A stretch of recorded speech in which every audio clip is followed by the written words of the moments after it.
We all have stories. Stories inspired by culture, competition, creativity. Stories show our humanity. They inspire us to greatness and remind us to be humble. Stories connect us to our communities and the rest of the world. We are the Chutta people, and these are our stories. See and share them at togetherwe'remore.com.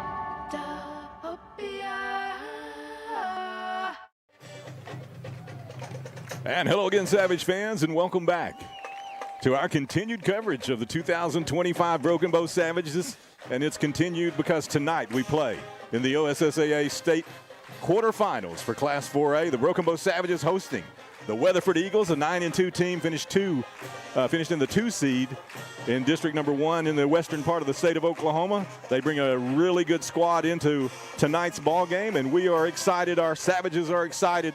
What a festive night for football. And Chris Chandler alongside, this is going to be one of those epic matches between a very potent offense and a very, very good defense. That's right. Something's going to have to give. The Savages are averaging 46 points a game. On the other hand, the Eagles only give up. They give up less than 20. And so they're the highest score there was by Elgin. They beat them 35-0, but that is Elgin. That's the defending state champions. This is a very good football team.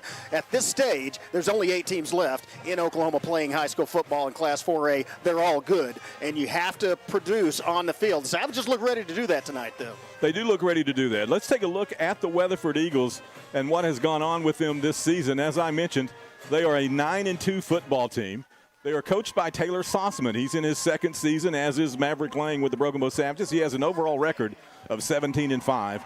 These two teams have met twice in their history, both times in the state quarterfinals. 2007, a Broken Bow victory 21-3, and in 2009, we went all the way to Weatherford to get whipped 20-2, and it was a very cold night, as I recall. It was cold and windy, and more ways than one. They were mirror images of each other, and so this would be the grudge match. This would be the I guess what do they call it in tennis when you have the rubber match? Oh, yeah. If you'll look on the left side of the graphic there, you'll see the record of the Weatherford Eagles and the teams that they have defeated, and those 2 teams that they did not, the Clinton Red Tornadoes. But then Clinton had to forfeit the 10th game of the season because they used an ineligible kicker.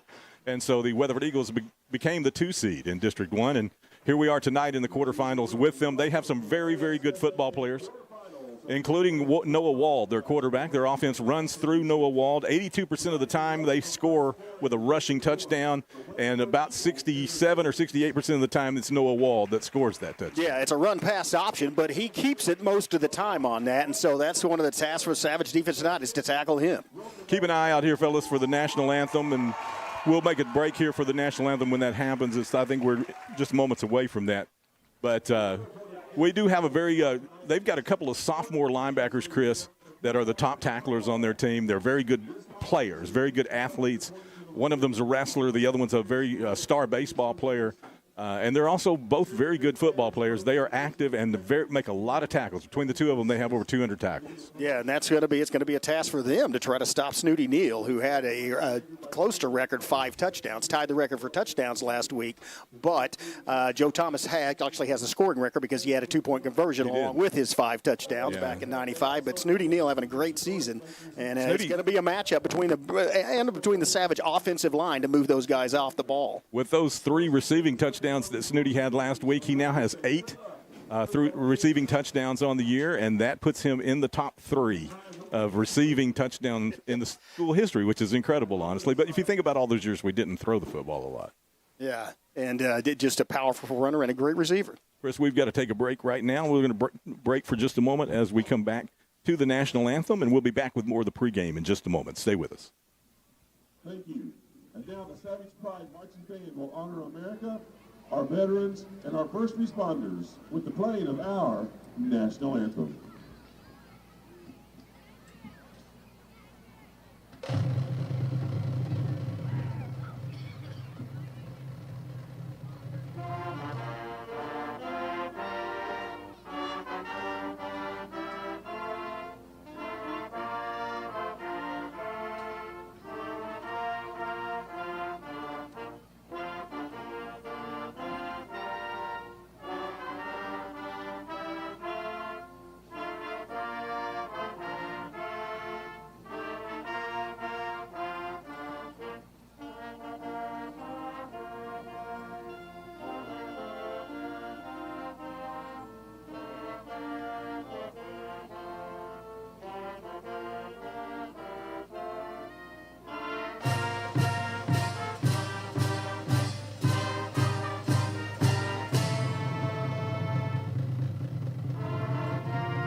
Well, slightly different arrangement than the one we heard last week. So these guys are really doing a great job with this marching band, and the Savage Pride Marching Band, award-winning band, doing a great job representing our school, and what a wonderful rendition there of the national anthem. We've got the Savage Spirit line forming down at the east end of the end zone, or near the east end zone now, the tunnel for the Savages to come out. And it's what a great night for football. We're happy to have everyone with us, including our media partners tonight, helping to bring this broadcast to you absolutely free. If you're at home watching or wherever you're at watching this game, you can thank those sponsors, and one of those is the Choctaw Nation of Oklahoma. And I'm happy to have as our guest in the press box here in pregame, District 2 Councilman Tony Ward. Tony, thanks for joining us. Thank you for having me. It's a great night tonight for football and everything. The weather's great and everything. And again, I'm just glad to be here.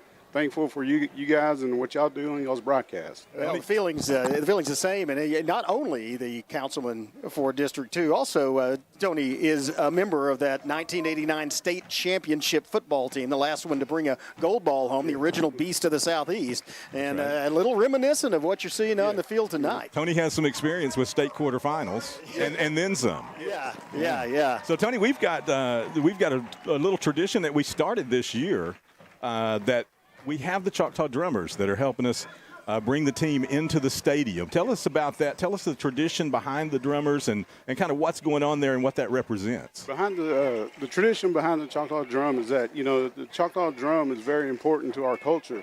It represents the heartbeat of our tribe. Many times they would use the drums to start a gathering, a celebration, or even during the stickball games. And that's where it becomes the heartbeat of our tradition. It represents that. And again, we're a matriarch society that we our life givers are mothers. And again, you hear that heartbeat inside the womb. And again, that's what that represents. It is our life. It's a great tradition, and it adds so much to the pageantry and symbolism of this broken bow entry onto the field, and it's just part of being here in Southeast Oklahoma, in the heart of the Choctaw Nation. Yes, and again, during a stickball game, a drummer will be playing continuously through the whole game. Wow. Yes, and it represents that heartbeat. Again, as you can hear it, can hear it on the broadcast. Yeah, we can hear it. And we're thankful for the school for allowing us to come out and do that. Coach Hunkapiller and all the administration for letting us do that. And it's a real good representation. It makes me feel good right now. I'm kind of getting pumped up. Absolutely. Hearing it. No, we're proud. We're proud of it. And it's wonderful that this culture that we have together here is such a tradition in football that we're back in these playoffs like this. I mean, it feels like we're back to where we belong. Don't you feel that? Yes, it does. It's been exciting all year. It's been a fun year. It really has. Like you said, it's just reminiscent of the 89 run we had, and again the 85 run. And I want to give a quick shout out to my brother in Maryland that's watching this. He was on the 85 state championship. Absolutely. Team. So yeah. Again, yes. Tony, thanks for joining us so much. We're going to talk to the folks about a football game now. We appreciate you being with us tonight. Thanks so much, Tony. Appreciate it. Yeah, Thank you very much. The Broken Bow Savages and the Weatherford Eagles, our thanks to Councilman Tony Ward and to the Choctaw Drummers who helping bring the team into the stadium tonight. Chris, we've got a potent offense of this Broken Bow Savage football team. They are almost unstoppable. 70 points last week. Tied the record for the most points in a single game as they broke that record earlier in the season against Stillwell and did that in a playoff game.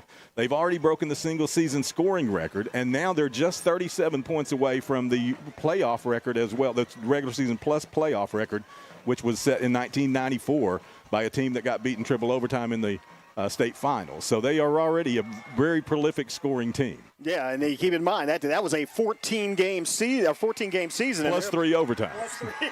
Plus your 3 bonus quarters, and so they may break it in 12 games. We certainly hope they do. We hope they come out, produce again like they have in the last part of this season. Yeah. Yeah, please. The Maverick. No, let's do the season stats. Yeah. The Maverick Lang era has, again, he built that at Meeker. We showed that stat before, but at Broken Bow, it has just accelerated. He already has over 5,000 yards total offense here this year in his second year at Broken Bow. Represents 478 yards per game. Think about that. It keeps going up. You need some volume in your mic or something. Yeah, that just keeps going up. And why are we not getting any volume in Chris's microphone? We'll figure that out. There it is. Yeah, there it is. But anyway, as you see, the Savages come on the field, but it just keeps going up. It was at 456 per game. Then it was 465, and now 478. Every game they keep making new records. Also, the 608 yards last week was the record for a single game. They broke that record as well. So I was hoping it'd be nice to see them break another one tonight. That's going to be a tough task against this Weatherford defense, but Savages look really pumped up and ready to go. And as we were into that graphic, the Broken Bow Savage football team entered the stadium tonight dressed all black with the gold hats on. Tonight, back in black are the Savages. Setting the scene for you tonight, it's about 62 degrees. Not much wind to speak of. The stadium field is in really good condition. It's rained in the last 24 hours, but that rain has drained very, very well. I walked the field when I entered the stadium tonight. It's in great condition. The Savages are going to be on offense first. They will receive the football, as the opening toss also happened when we were in that graphic. And we'll see the Savage kickoff return unit first, Chris, and then we'll see that offense. And they have been very, very good in the last half of this season particularly. Yeah, and that's something that we're going to have to yeah, something's wrong with that microphone. Hold on just a second.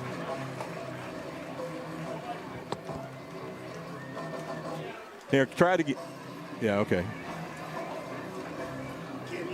Can you hear me now? Yeah, we got you now. There we go. But yes, that's going to be the matchup we talked about earlier in the pregame, is the Broken Bow offense against the defense of Weatherford. I don't even know if, again, you have to maybe watch an onside kick here, because they do not want to kick it to the skill people back deep for Broken Bow. They have a very good kicker. In fact, he has, I think, 4 field goals on the year. So, and he can kick it deep. And typically he does. Savages have 3 deep on the return. The good hands folks up front. And we are underway. The state quarterfinals, a high kick is going to be fielded on the move. 28-yard line, loose ball on the ground. He covered it back up, but no return. The Savages will take offense at the 28-yard line. It'll be 1st and 10 for Broken Bow. They're led by their spectacular junior quarterback, Graydon Howe. He will be joined in the backfield by Jatarius Neal. Snooty, we will call him most of the night tonight. Those will be the backs in the backfield. The center tonight is Josh McDaniel. He's a 3-year starter. He's his second playoff game, his third playoff game of his career. The guards are Hunter Shomo and Sonny Freeman. The tackles are Lucas Curry and Aiden Hammonds. Cade Pratt will start the game at H-back, and A.J. Brannon will be the tight end. He'll line up on the left side of the offense. Shotgun formation. Looks like it's going to be the pistol, in fact, with Graydon in front of Snooty. A couple of wide receivers split wide to the right side of the field. Here's the snap. First play from scrimmage is a read option. Pump fake, and now we've got the fired open Dejon Hall at the 40. Can he outrun the DB? He's loose to the 20-yard line in the first play from scrimmage. The Broken Bow Savages have set the tone with a huge pass play and an offensive score, 71 yards on the first strike. Pump action. There was some play action, and then a pump fake from Graydon Howell, and he just chunked it about 50 yards in the air. There was so much separation between Hall and his intended cover. He could step and wait for the ball. That's 70 yards, and it's a way to start a ball game. We are 14 seconds into this one, Skip, and they've already put 6 points on the board. Yes, they have, Chris. Thanks. I think I got it now. I think he's good now. Yeah. Here's the extra point attempt from Gadiel Zaragoza. That kick is up, and it is dead center with 11:46 left to play in the state quarterfinals. The Savages lead the Eagles 7-0. Let's take a short timeout. We'll be back with Savage football right after this. Life insurance that meets your needs now for when they need it most. With help from your State Farm agent. Call Jennifer Broaddus, State Farm agent in Broken Bow today. Like a good neighbor, State Farm is there. Get a quote today.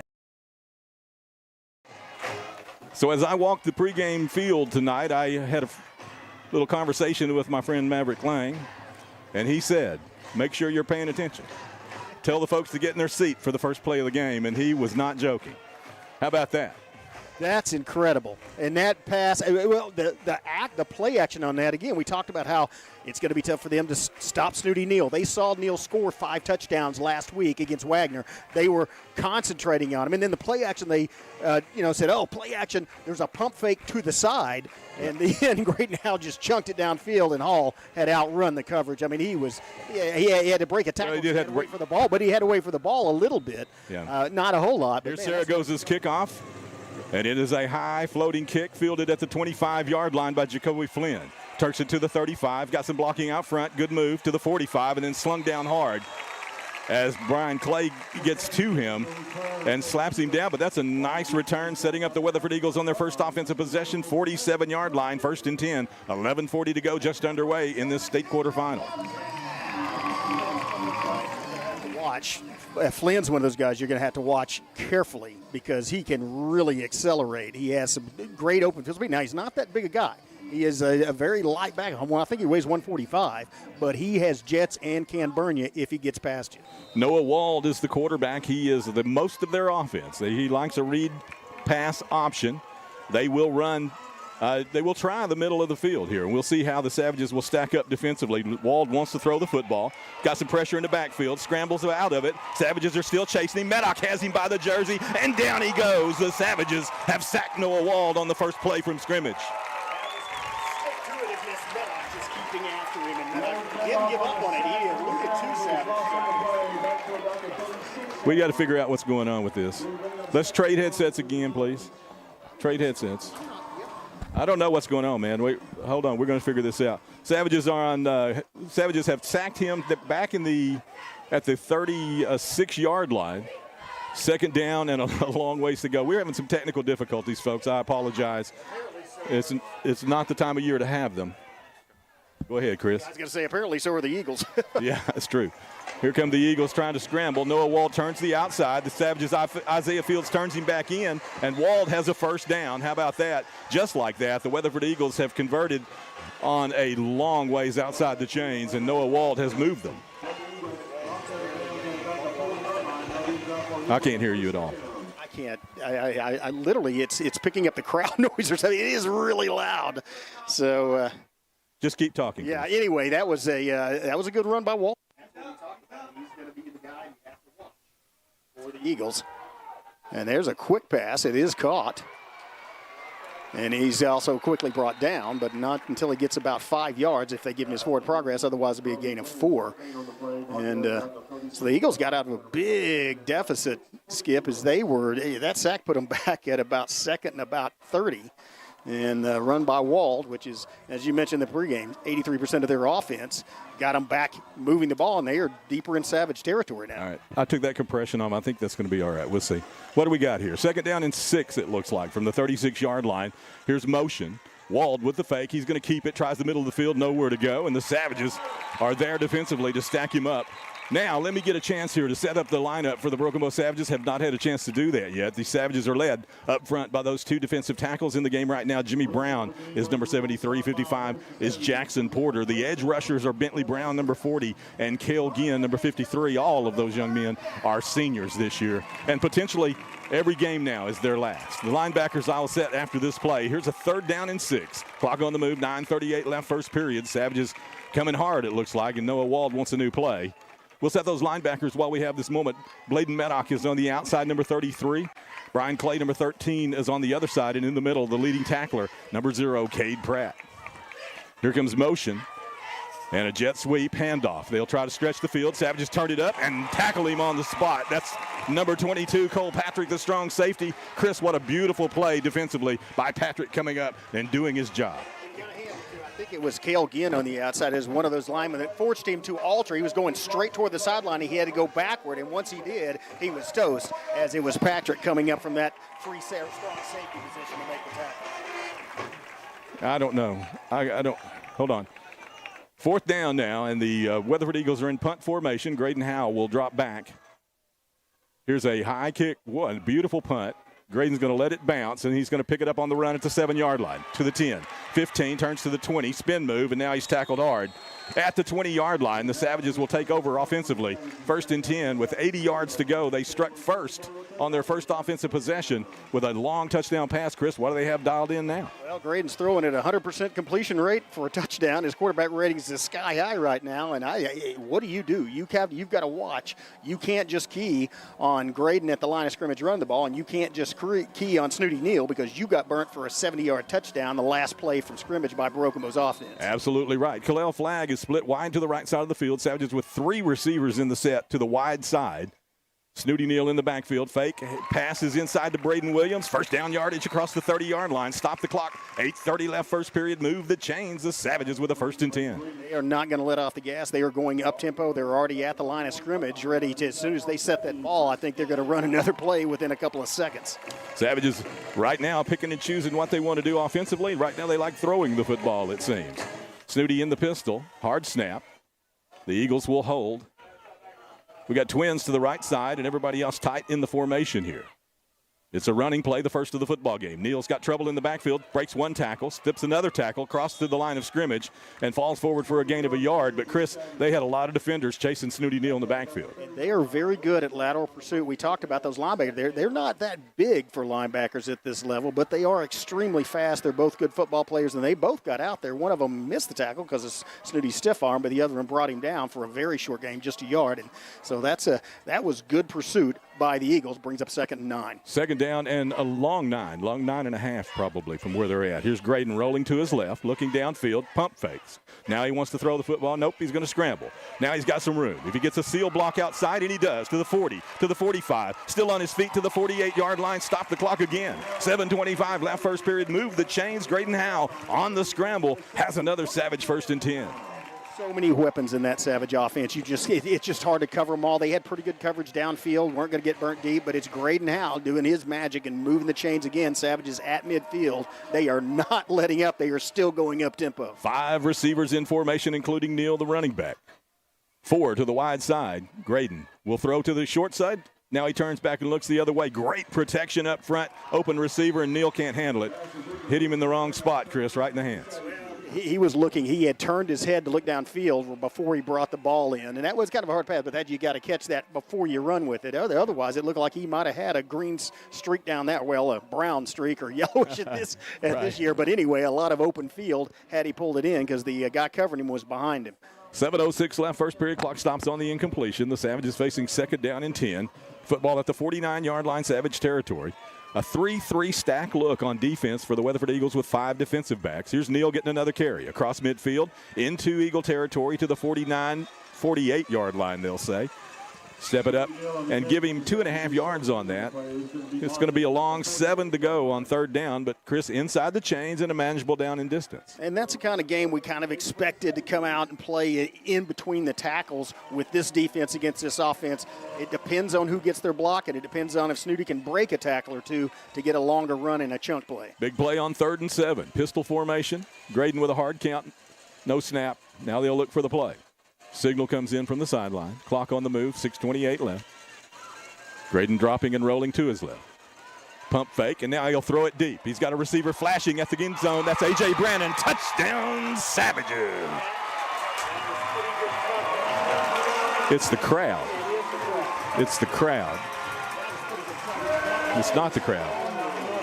That ball was on the money. I mean, it was right in the breadbasket. It was decent coverage, but that was just a dime, and he landed in A.J. Brannon's hands at about the 2-yard line. He pulled it in, and it's another touchdown for Brokomo. Graydon now has over 100 yards passing and 2 TDs, Skip. Pull down his hot, and turn him up on the gain over here a little bit, and just see if we can keep that from clipping out. There's a lot of crowd noise. Here's the extra point attempt on the way from Zaragoza, and it is good. And the Savages, just like that, lead 14-0 with 6:18 left here in the first period. Let's stay right here. We got to figure out an audio issue. Chris's microphone. We are struggling to get Chris engaged in the game here because we can't hear him when he starts to speak. That's what's happening, folks. Believe me, I'm engaged. No, you're fully engaged with the game. You just can't hear me. But that's just amazing. We have, 3 passes? One of them fell incomplete out of the hands of Neal, but the other 2 wound up 6 points apiece. Graydon Howell now has 2 touchdowns, and what are we? We're not even 6 minutes into this game, Skip. Now we have 6:18 left on the clock already. And how about this? We showed up tonight, is for sure. Thanks for the text messages. Savages getting it done. Man, what a game so far. State quarterfinals, this is winning you come to play. I talked to these kids before the game, just got out on the field, and I'm telling you, they were locked in. They know somebody's season ends tonight, and it's not going to be the Savages if they can help it. Zaragoza to kick it off, a high pooch. Fair catch called for and made at the 36-yard line in Eagle territory, and the Eagle offense will get another chance. Well, that you handed it. We talked about how effective the offense was, but man, the defense did a pretty good job. They bent but didn't break after giving up a big run and then a short pass on first down for 5. They managed to hold the Eagles to negative yards on second and third down and force them to punt. Now they want to try to start again like they did last time and maybe get some negative plays, get Weatherford outside the chains, and force them to try to throw the ball. Well, here we come with Noah Wald in his offense again. The Savages defensively have done a good job so far. Tyjon Murphy enters for Jimmy Brown up front. Otherwise, that forcing unit is the same. Cole Patrick, Sky Baker still the safeties. Isaiah Fields and looks like Dejon Hall at the other corner. Nope, that's number 11, B.B. Heath at the other cornerback. Savages get a big stop inside that time, Chris. That was one of the defensive tackles, Jackson Porter. That was Jackson Porter coming from the backside. Just came straight down the line of scrimmage. When the back tried to cut in, he grabbed him by the shoulder pads and pulled him down. That's the strength and speed of Jackson Porter. And like I said, they are now outside the chains. That's a loss of 2 TFL for Mr. Porter. Second down and 12. Clock on the move, under 6 minutes now. And here's the snap. Wald wants to throw the post route. He's got an open receiver. Fields has him down, but a great pass and catch that time on that quick post. And the Eagles are in Savage territory at the 40-yard line with a 1st and 10. 5:41 left first period. Now it's the Eagles going up tempo. The Eagles back on the football quickly. We might have to turn my compression off and see if that helps. I'll try that in the break. Give me a second. Here's the shotgun formation. Wald keeps it, turns it upfield, and the Savages will stack him up. He's going to get a short gain on the play. Yeah, they need to blow the whistle on that. He stopped his motion. That's how people get hurt. A good effort as it was Isaiah Fields coming up from a defensive back position to put his shoulder and stop the forward motion. So it doesn't even get 4. That's more like a gain of 3 on that play. Clock on the move, 5 minutes left here in just the first quarter. Weatherford traveled really well. Big crowd on hand tonight. They have a big tradition there at Weatherford. They do. They have a lot of tradition. Woody Roof was a great coach. Here's Wald, wants to throw it. Hot pass. Jacoby Flynn has it. The Savages have him. Short of the first down. Penalty marker comes in, however. Looks like on the tackle. And that's going to be a penalty, I think, against the Savages here on the tackle. We'll wait and see. He is short of the first down. I'm not sure what that – I don't think the tackle itself was bad. It didn't look like a late hit. It looked like he just got his legs swept out from under him. But the flag did not come in, though, until the player was going to the ground. Here comes the referee. Dead ball, personal foul against the Savages. He must have said something because it's a dead ball. I don't think it was I think it was live action. He might have maybe hit him with a foot or something. It did look like maybe one of his cleats hit him in the helmet. Contact with the head. Yeah. Contact with the head, right? Yeah. So this is a good call. We want it in our direction as well. If it happens to one of our kids, we want the same call. So exactly. Yeah. 4:42 left. Savages give up the red zone first down here, and they've got a 1st and 10 from the 15-yard line. Wald has it, rolling left. Savages in pursuit. Trying to turn back. Now he looks for the receiver. The Savages are there, and that's good coverage. As Heath had him in coverage, Chris, and kind of got the body in between the receiver and slowed him down enough, and they could not connect with that pass. And that's what you have to do at the goal line. Don't interfere with him, but interfere with his path where he has to run into you. That was a good read. And, he had to get rid of the ball. There was some pressure on the quarterback in that. He didn't really have time to develop. He had to run for his life to this side. Been a lot of pressure on these cornerbacks. They know that we've given up some big plays during the season, and they are working super hard, playing really well so far tonight. Here's a 2nd down and 10. Fake handoff, pressure in the backfield. Wald is in trouble, and he's going to lose a big amount of yardage. How about that for the Savage pass rush as they went in on Wald, Chris, ears pinned, and put him on his backside. That was Bentley Brown coming in there, and Bentley just ran over him. I mean, he grabbed him, knocked him backward, and then managed to hang on and throw him down for even a larger loss than had he made taking him down with the initial contact. Hey, try putting your mic right here just really close to the corner of your mouth, and let's see if that takes away some of that crowd noise. 3:55 left, clock on the move. 14-0 Broken Bow. The Weatherford Eagles with a 3rd down and about 19. Wald wants to throw, inside screen. Receiver has it. He's broke a tackle straight up the middle of the field, and he's into the end zone as the Savages have given up the touchdown on a 3rd down and about 19. 3:41 left, first period. At this level, you have to make that tackle. You can't let him just run through your arm tackle. You've got to bring him down. They get the first down, but you're in the red zone. You've got a big play, and you try to follow it up with just a stop to force them on a 3rd and maybe force them to field goal. Instead, they're going to get more momentum and back in this ball game. Well, Chris, that was a well-executed drive, actually. If you look at the plays that they had success with. Is that kick good? Yes, it is. 14-7, 3:41 left, first period. Let's take a break. Let's take a 30-second timeout. We'll be back in just a moment. Experience the charm of downtown Broken Bow and discover a wide variety of newly opened shops, tantalizing dining experiences, and an inviting lounge waiting to be explored.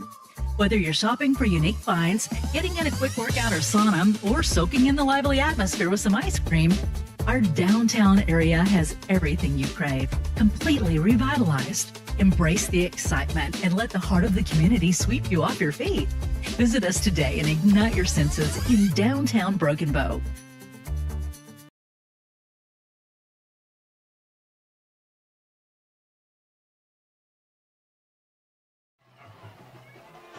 And welcome back to Memorial Stadium on a beautiful November night.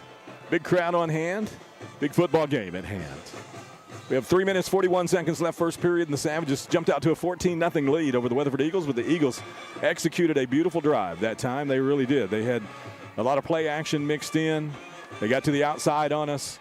They threw a nice post route. They got a big yardage, a big gain. They converted on a run play by their quarterback on a big down in distance. And finally, they executed on some poor tackling, granted, by the Savages, but still, and not to mention another 15-yard penalty in there that helped that along the way on the personal foul as well.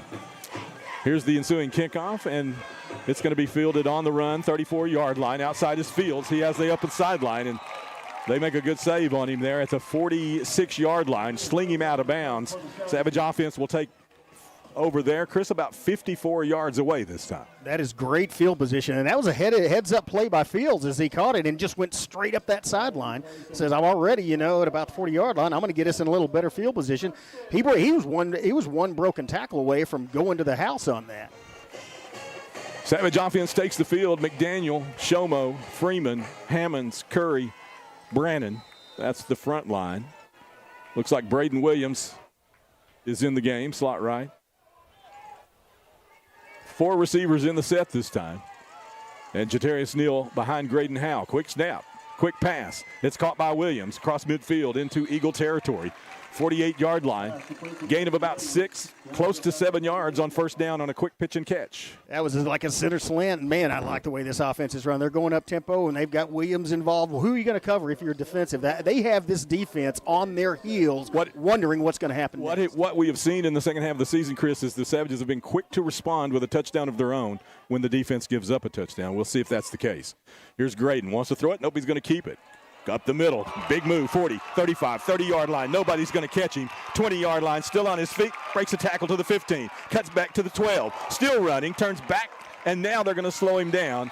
Finally, as Graydon Howell giving the Weatherford Eagles a taste of what's going to happen next. The great Houdini.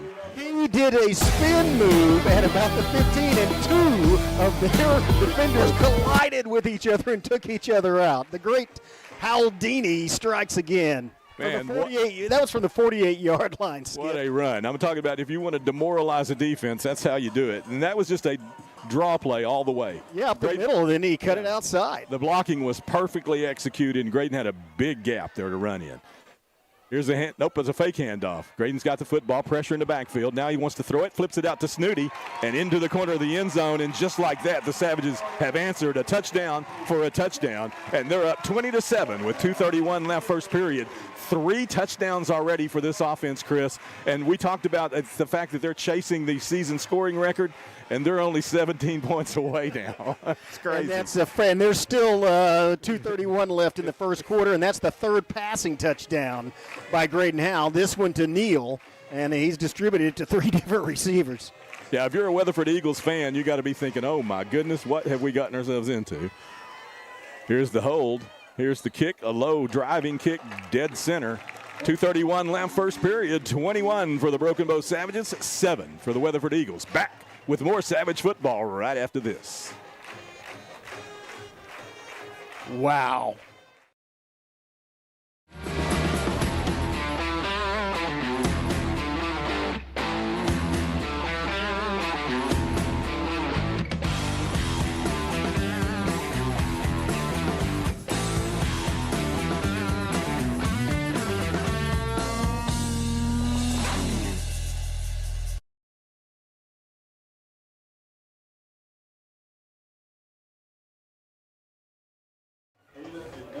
And welcome back to The Rock. How about this? Broken Bow Savages 21, the Weatherford Eagles 7.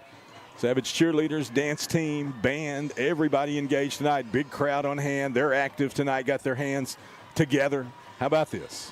We talked about it with Councilman Ward. You can just feel it. Yeah. You can feel the momentum here. It's something special. And, man, this offense is certainly something special. They have been, at least in this first quarter, certainly. Here's Gadiel Saragosa with the kick. Fielded on the back pedal to the 30-yard line. Fair catch call for and made. He did take off running afterwards, but he had clearly called for the fair catch.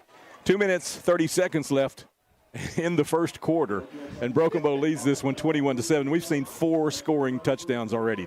Yeah, and we talked about something's got to give in the pregame. We said between the Broken Bow offense and the Eagles defense. Well, obviously it was the Eagles defense that gave. We've already scored 21 points, but it's up to Broken Bow's defense to keep them out of the end zone now. And they're a good football team. We showed what an effective quarterback they have, and he can run and throw. And at this level, you miss a tackle. Yeah. You miss an assignment, they're going to get in the end zone. So you've got to be on this level. Let's see if the Savages can correct those tackling mistakes last time. Wald wants to run the football. Fields is going to turn him in. Savages will corral him and pin him down, and there they go. How about that? They've got him behind the line of scrimmage. They're going to give him progress up to the line of scrimmage. No gain on the play, 2nd and 10. I'll tell you what I loved about that play. There's one black jersey out that's not in that pile stopping him, and that is Kilpatrick, and he is the safety valve. He is literally the safety. He's out there. Everybody else came straight, lateral pursuit toward the ball. Fields did a great job turning him in. That is team defense. The Savage defenders really on point tonight so far. Those 4 up front have done a great job all season long, but they are really playing well tonight so far in this game. Wald hands it off. They'll try the middle of the field. Broken tackle, and here's goes off to a foot race. Can they chase him down? B.B. Heath is the only one that can catch him, and he does. Across the field, he had a good angle and got him down, but the Savages gave up a belly play, Chris, and what a huge run that was. That's what we were talking about. Like, you can't miss tackles like that because they will be off. They are athletes. They are fast. Hey, there's a lot of team speed there. You saw it there. As you said, BB's one of the ones who can catch him. Sky Baker had a little bit of an angle, but was 5 yards on the other side of the field. Probably couldn't have got to him. If you take a look at that offensive line of the Weatherford Eagles, you'll see they have some hosses up front. And inside, when they can do that interior blocking where they can kind of hide what they're holding on to. Here's a pass on the outside, overthrown, incomplete. On 1st and 10 is going to bring up 2nd and 10. But, Chris, when they're doing that interior blocking, they are bigger than us up front. So, I mean, if they can get some leverage and maybe grab a hold of something that can't be seen, they can open some holes for them. Yeah, and you just have to be able to, at the next level, at that linebacking level, you have to make those stops, especially in between the tackles, because otherwise they have one player back there to stop them. They make one tackle, they're off to the races. Savages did a good job now. They've got them at 2nd and 10, though. See if they can force a loss or a no gain on this play. Second red zone possession for the Eagles. 2 in the backfield. Walt's going to keep it anyway. Pressure. Clay has him, and he gets loose. Walt's still on the run. Outside to the 30-yard line. Up to the 20-yard line, and he's finally knocked down by Cade Pratt, who just kind of pushed him to the ground there.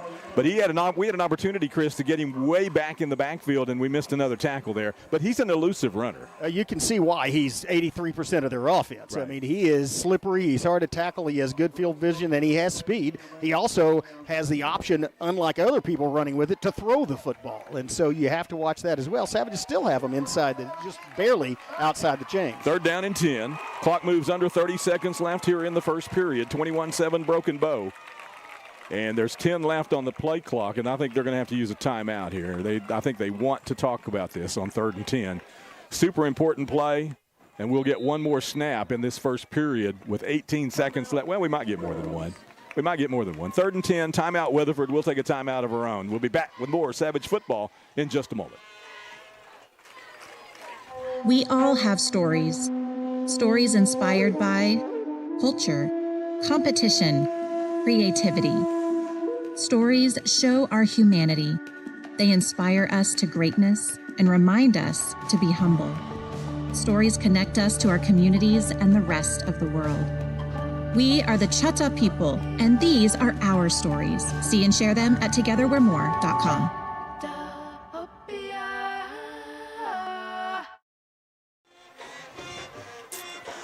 Well, we've got a great football game on our hands here. The Savages lead at 21-7, 18 seconds left first period. Weatherford Eagles traveled over 300 miles to get here. So they have something on their mind when they get here, of course. So state quarterfinals. I mean, somebody's season ends tonight. You don't want it to be yours. And somebody gets a shot at going to the state championship. To the state semifinals. Anyway. No, but I mean, that's your shot. That's your shot. That's true. That's your shot to get. Yeah. Here we go. Handoff, reverse, double reverse. Coming back, wants to throw the football. Is going to throw it up into the end zone, up in the air, and catchable. That's a Eagles touchdown as we get beat on the double reverse pass with 10.6 seconds left. So they call a timeout, and they dialed up the trickery, and it worked. And that was, again, that was just beautifully executed. That was a good pass. That was well executed. A lot of things that can go wrong that play, but that's the kind of plays you have to make if you want to win a game like this, and that's the kind of plays you have to stop if you don't want to lose a game like this. Savages, luckily, because of offensive production, still ahead. 5 touchdowns scored collectively in one period of play. A state quarterfinal game without any defense. How does that happen? 10.6 seconds left, first period. And the Savages will have the football when we return. Let's take another timeout. We'll be back with more Savage football on YouTube in just a moment. Life insurance that meets your needs now for when they need it most. With help from your State Farm agent. Call Jennifer Broaddus, State Farm agent in Broken Bow today. Like a good neighbor, State Farm is there. Get a quote today. Well, these two teams, this is like one of those heavyweight fights that they just, the two guys are just beating on each other. It's like nobody's really blocking any punches here. I'd say it's more like one of those welterweight fights where heavyweight's more of a slugfest. This is more of a track meet. Yeah, there's a few more punches per minute being thrown in this one for sure. 10.6 seconds left, still first period.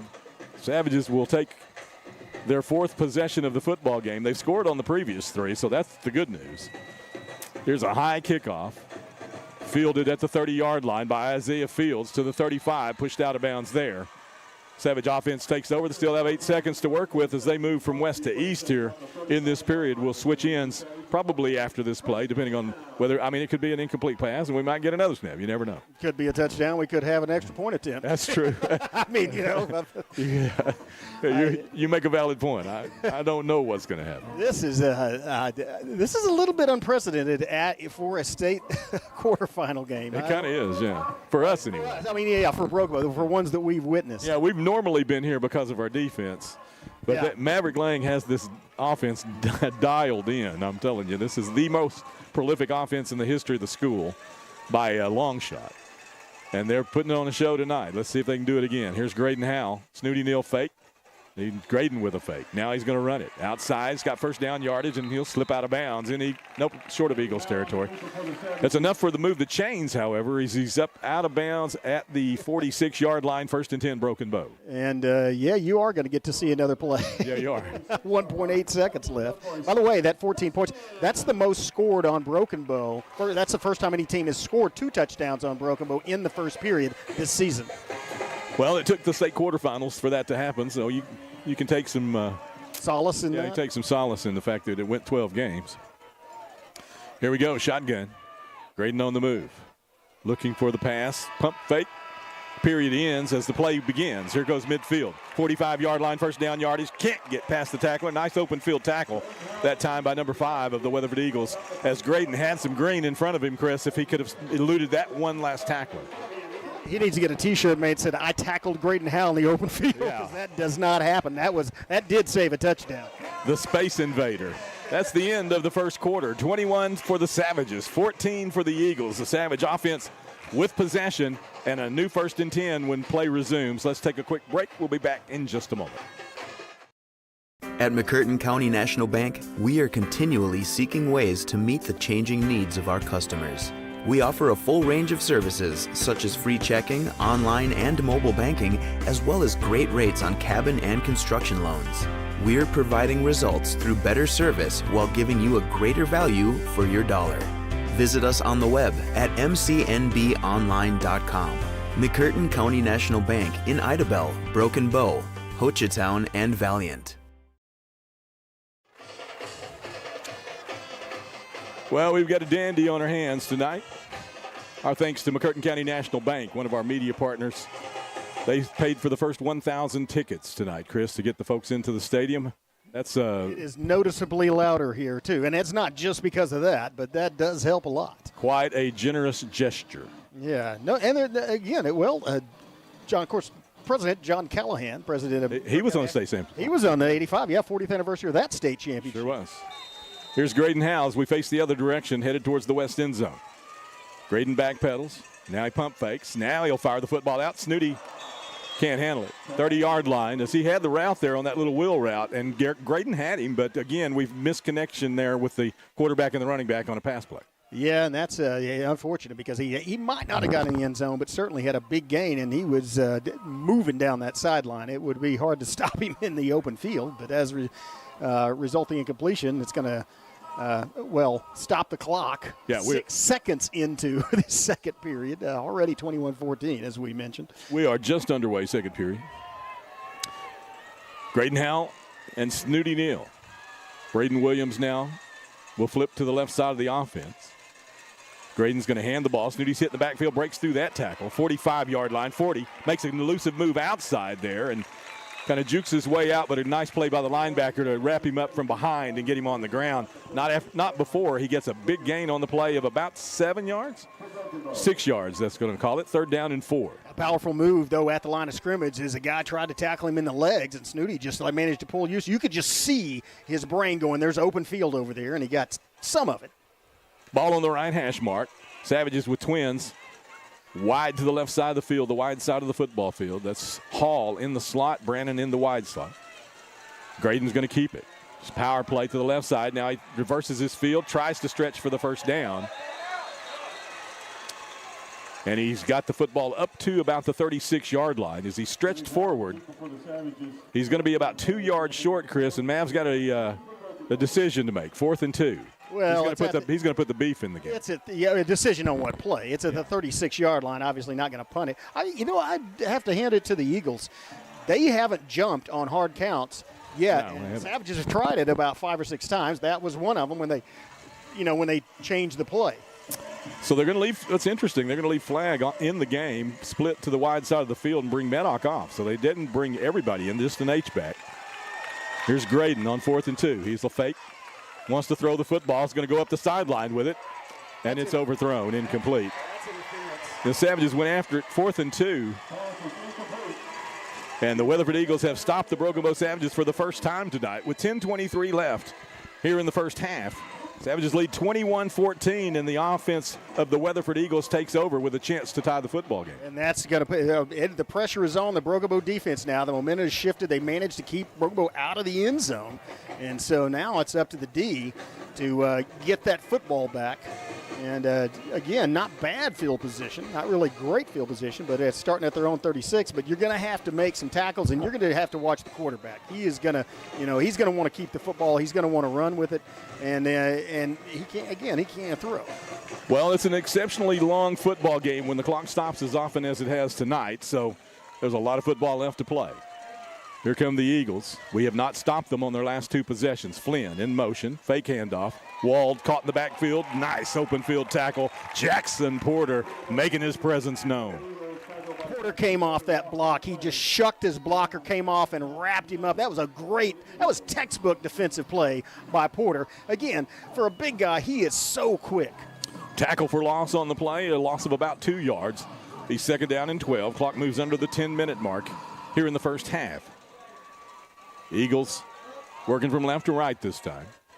Savages with 4 up front. They're bringing the backers as well. The pass is complete. The 42-yard line. Dodges the would-be tackler as Heath goes after the fake move there, and the receiver takes it up the sideline instead into Savage territory at the 45-yard line. That'll move the chains. 1st and 10 Eagles. Very simple pass. Just throw it out in the flat, 3 yards off the line of scrimmage, but then the receiver did the rest to get the first down. Wald throws it outside. Penalty marker comes in on the pass play. That's going to be holding on number 0. They run a little tunnel screen there to the slot back that time, and the penalty marker came in just as soon as the pass was thrown. Yeah, number 0 had Sky Baker, had a couple of fistfuls of number 7's jersey. So I think that's going to be holding on from that spot, so it'll be back outside the chains. Oh, no, they look like they're trying to mark it off against Broken Bow. Is that right? Sideline warning. Sideline warning against the Savages. They place at about the 31-yard line. Away with that. Yeah, that's interesting. So 9:39 left first half. Yeah, they're back inside the chains now. Yeah, they are inside the chains. 41-yard line. 2nd down. They need about 7 here. Got to get to the 35. That's the line to gain. 2 backs in the backfield. The quarterback in the middle. Wald fakes it. Now he's going to try the right side. Directing traffic, fires it out into the flat, receiver's out of bounds, so even if he would have caught it, it would not have been any good. That was great coverage by Fields as he had him over there on the sideline using it as a boundary and then got in front of him where the ball could only be thrown out of bounds or thrown to Fields. So the Eagles at the 41-yard line here. Now they have a 3rd down and 7. Clock stopped on the incompletion. And so the Savage defenders kind of looking for what does this down and distance mean, and what do we dial in? Are we bringing the backers? Or are we going to break back out in coverage? Well, this is where Wald on the other 2 situations Wald rolled out and then kept the ball on one. 3 receiver set. 1 back in the backfield. Wald fakes. Now they'll set up the middle screen. He's got it. Flynn with the football. Savages can't tackle him. Now they surround him, and he's down for a loss as the Savages bit first early, but then realized quickly that it was a middle screen, and they turned quickly and pursued the ball carrier. Clay and Bentley Brown in there, both of them, they stick to it. If you miss him, you keep up, you don't stop, you don't throw your hands down, you just keep going after him. And as a result, it was, even though he eluded one of them, it was still a tackle for loss. That was well played with the pursuit by the Savage defenders, and now it is decision time. Now they've made the decision. They're bringing the punter on. 9 minutes left, clock on the move, first half. The punter on the field. The Savage defense, should he actually punt the football, it's a high snap, and they do. So the Savage defense has held, and the Savages will get the football back. Graydon's going to let it bounce. We'll get away from it. It takes a bit of a Savage bounce to the 14-yard line, and the Savages will begin with 86 yards between them and the west end zone. That's a very important transition as the Savage defense held, got the ball back, and now it's the offense's opportunity to march downfield, albeit about 84 yards, and see if they can put it in the end zone once again.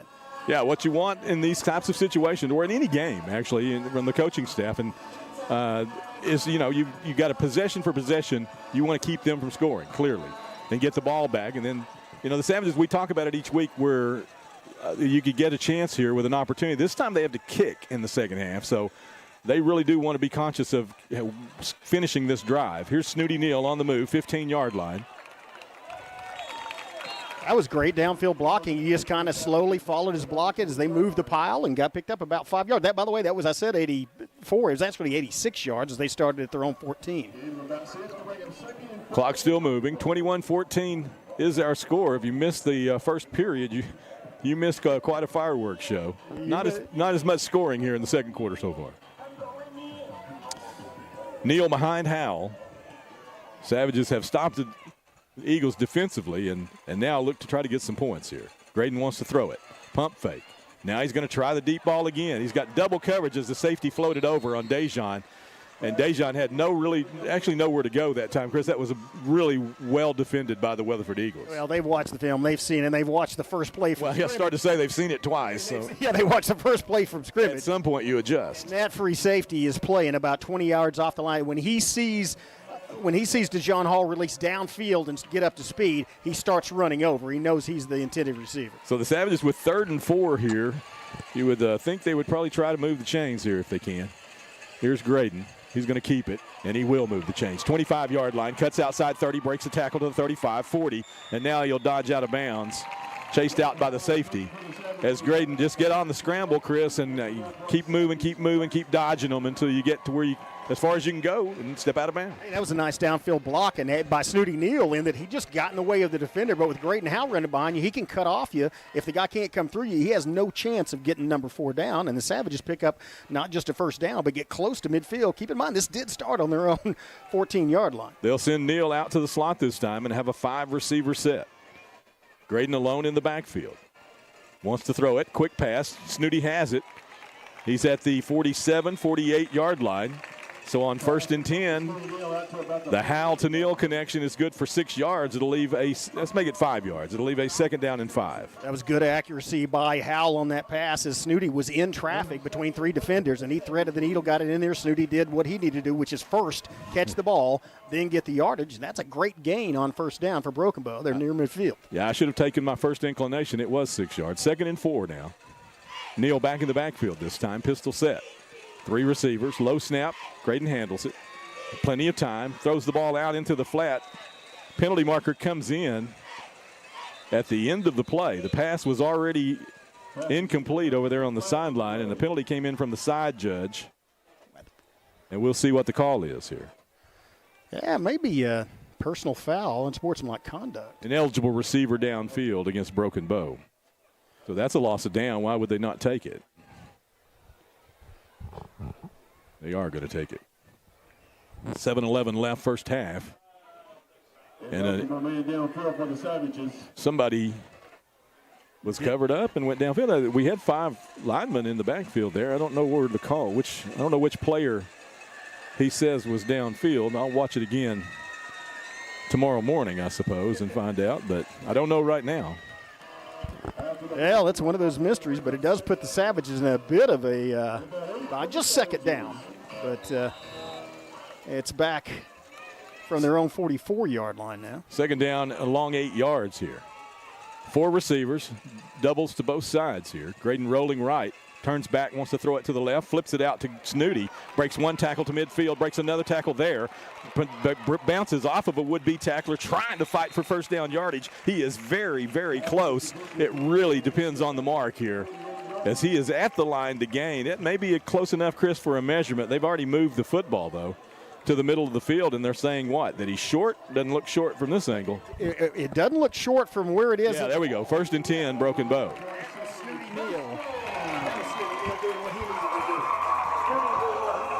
Get that extra yard. 6:49 left, clock on the move in the first half. And the Savages will send trips, including Cade Pratt. He'll be in the slot to the right side. 4 receivers in formation. 1st and 10. Graydon on the scramble. Now he's going to run. Penalty marker comes in. And Graydon will dodge out of bounds inside Eagle territory at the 43-yard line. Penalty marker came in on the snap over there by the side judge. And normally that's usually a formation problem. I didn't see a problem with that set. I don't think Maverick thought there was one either. We'll see what the call is here. A false start, but I didn't see anybody jump. Didn't see anybody move. It's a lineup situation, it looks like, the way he's moving his hands there.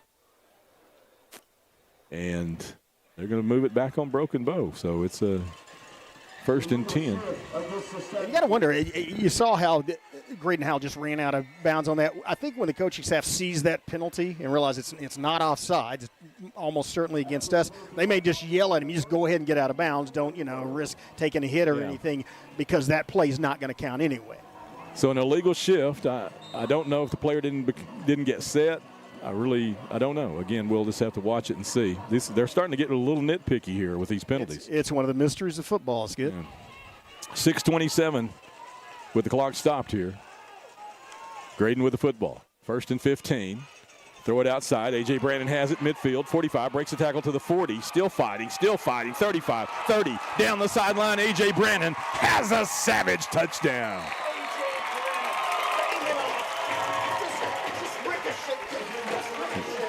I don't know what's up.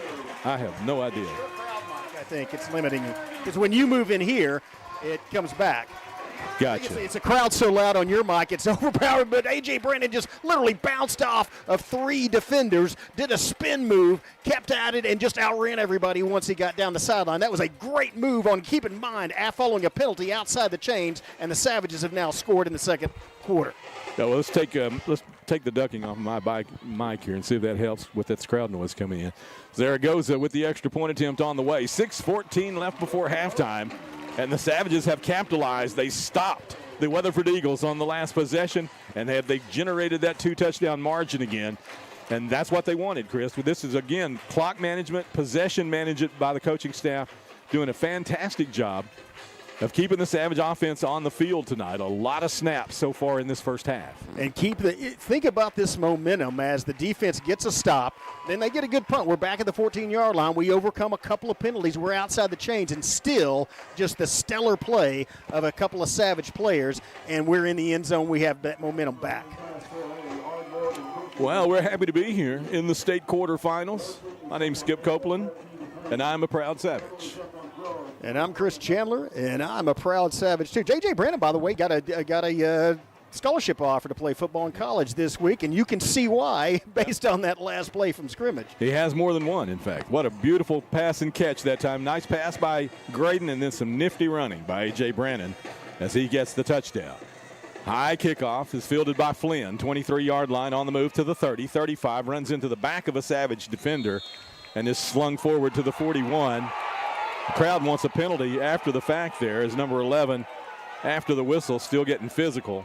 And the crowd saw it. It was right in front of the Broken Bow crowd. They don't like it. We've seen a little nitpick penalties on these shifts and moves over there, but we don't see something when you have an obvious physical contact. Yeah, and by the way, that was a great tackle by Maverick Soto of wrapping up around the waist and just throwing the ball carrier to the ground. But the Savage crowd, don't let them get points right here. Yeah, just keep them out of the end zone. Stay loud, crowd. Stay loud. 6:07 left first half. 28-14 is our score. By the way, we've introduced ourselves. Let's introduce Jonathan Calloway, who's keeping us on time tonight, and Zach West giving all the pretty pictures. We appreciate both you, young men. Young to me. Young is a relative term. Young to me.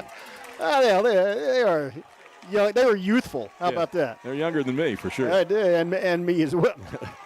Here we go. Eagles with 3 backs now back there, and they're going to hand the jet sweep. Nothing doing. What a beauty of a play. Brian Clay, right place, right time. Put him on his back. TFL. Yeah, Brian Clay looked like Cassius Clay on that play as he just knocked out the ball. He bobbled the snap a little. He looked down to try to tuck the ball away, and when he looked back up, he had number 13 right in his grill. That was a great tackle, and that was a follow-up to that non-penalty call. This Savage defense is pumped up. Clock on the move, 5:40 left before halftime. Eagles moving backwards right now. 2nd down and about 15 here. Savages still 4 up front, 3 backers in the game. You got the safeties up tight as well. Wald wants to throw it, pressure in the backfield. Down goes Wald at the 30-yard line, and the Savage defenders have swarmed him. 2 straight plays for a loss, and they sent everybody. They said, look, we're not going to give him time to throw. We're going to put some pressure on him. They sent 6 on that one, and he had about 2 seconds before he went down.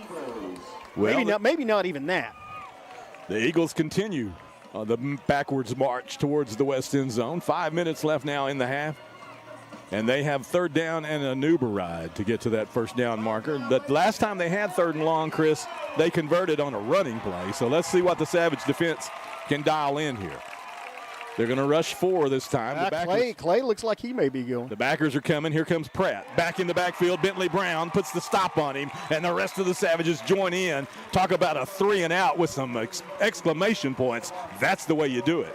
The Savage defense has gained about 20 yards for Broken Bow on that series. Those are 3 tackles for loss. Tremendous, stellar job since that non-penalty call. Keep in mind that return came to at the 42-yard line, 43-yard line. So this possession started there. They're going to punt with snapping it with the 29-yard line, and he's at the 16, the punter is. And Graydon Howell is at the 30. Here's a high kickoff. Graydon's going to have a chance at this one. Backpedaling. He's going to let it drop, and boy, it's going to take an Eagles bounce. That's a beauty of a punt. I don't know why he touched it. Well, it should be dead where he touched it. I'm glad he did. We get the option now to get the football back. Well, shouldn't they mark it where he touched it? They will. They will. Broken Bow has the choice of which where to take it, and then we obviously will take it at the 20-yard line. So there's where Broken Bow gets the football. We're at the 20-yard line, 1st and 10. 4 minutes left first half. Savages with a 2-touchdown lead, 28-14. The offense on the field, keep in mind, we had the first opening kickoff, so we will be on defense to open the second half. Now's the time, if you're going to get some points before halftime, to do it right now. And lots of time, 4 minutes, and Savages have all 3 timeouts, and this offense has scored on drives of about 17 seconds and 1 minute earlier in this game. Savage O on the field, H-back in the game, so 6 blockers. There's a penalty coming in, illegal procedure, false start against Broken Bow. Not sure what that was. Center moved the ball, maybe. Almost has to be. There was nothing else that it possibly could have been. Chris, we are seeing that particular side judge on the Weatherford sideline is flag happy. We've seen it on the last 2 possessions, and there it is again. I didn't see anything happen there. The only thing that could have been is maybe Josh tilted the football. Normally you do that when you grip it. Graydon in the pistol. Handoff Snooty. Open field. 25, 30. I had the wrong yard marker. 25-yard line. And he's brought down. Nice open field tackle that time as Snooty had some room to run. Great blocking up front. And the Savages overcome the penalty and will set it up 2nd down and 5. You can see how aggressive Snooty's running. He wants to get in that end zone again. And he's, again, Broken Bow has scored the most points in the second quarter. Now, this game started so fast with those 3 touchdown passes, but that's where they tend to pull away from other teams. It's a conditioning deal and also just maybe the Savage way. They'll flip trip receivers to the right side of the offense. Graydon with the snap, back pedals, pump fake. Now looking downfield. Now he scrambles.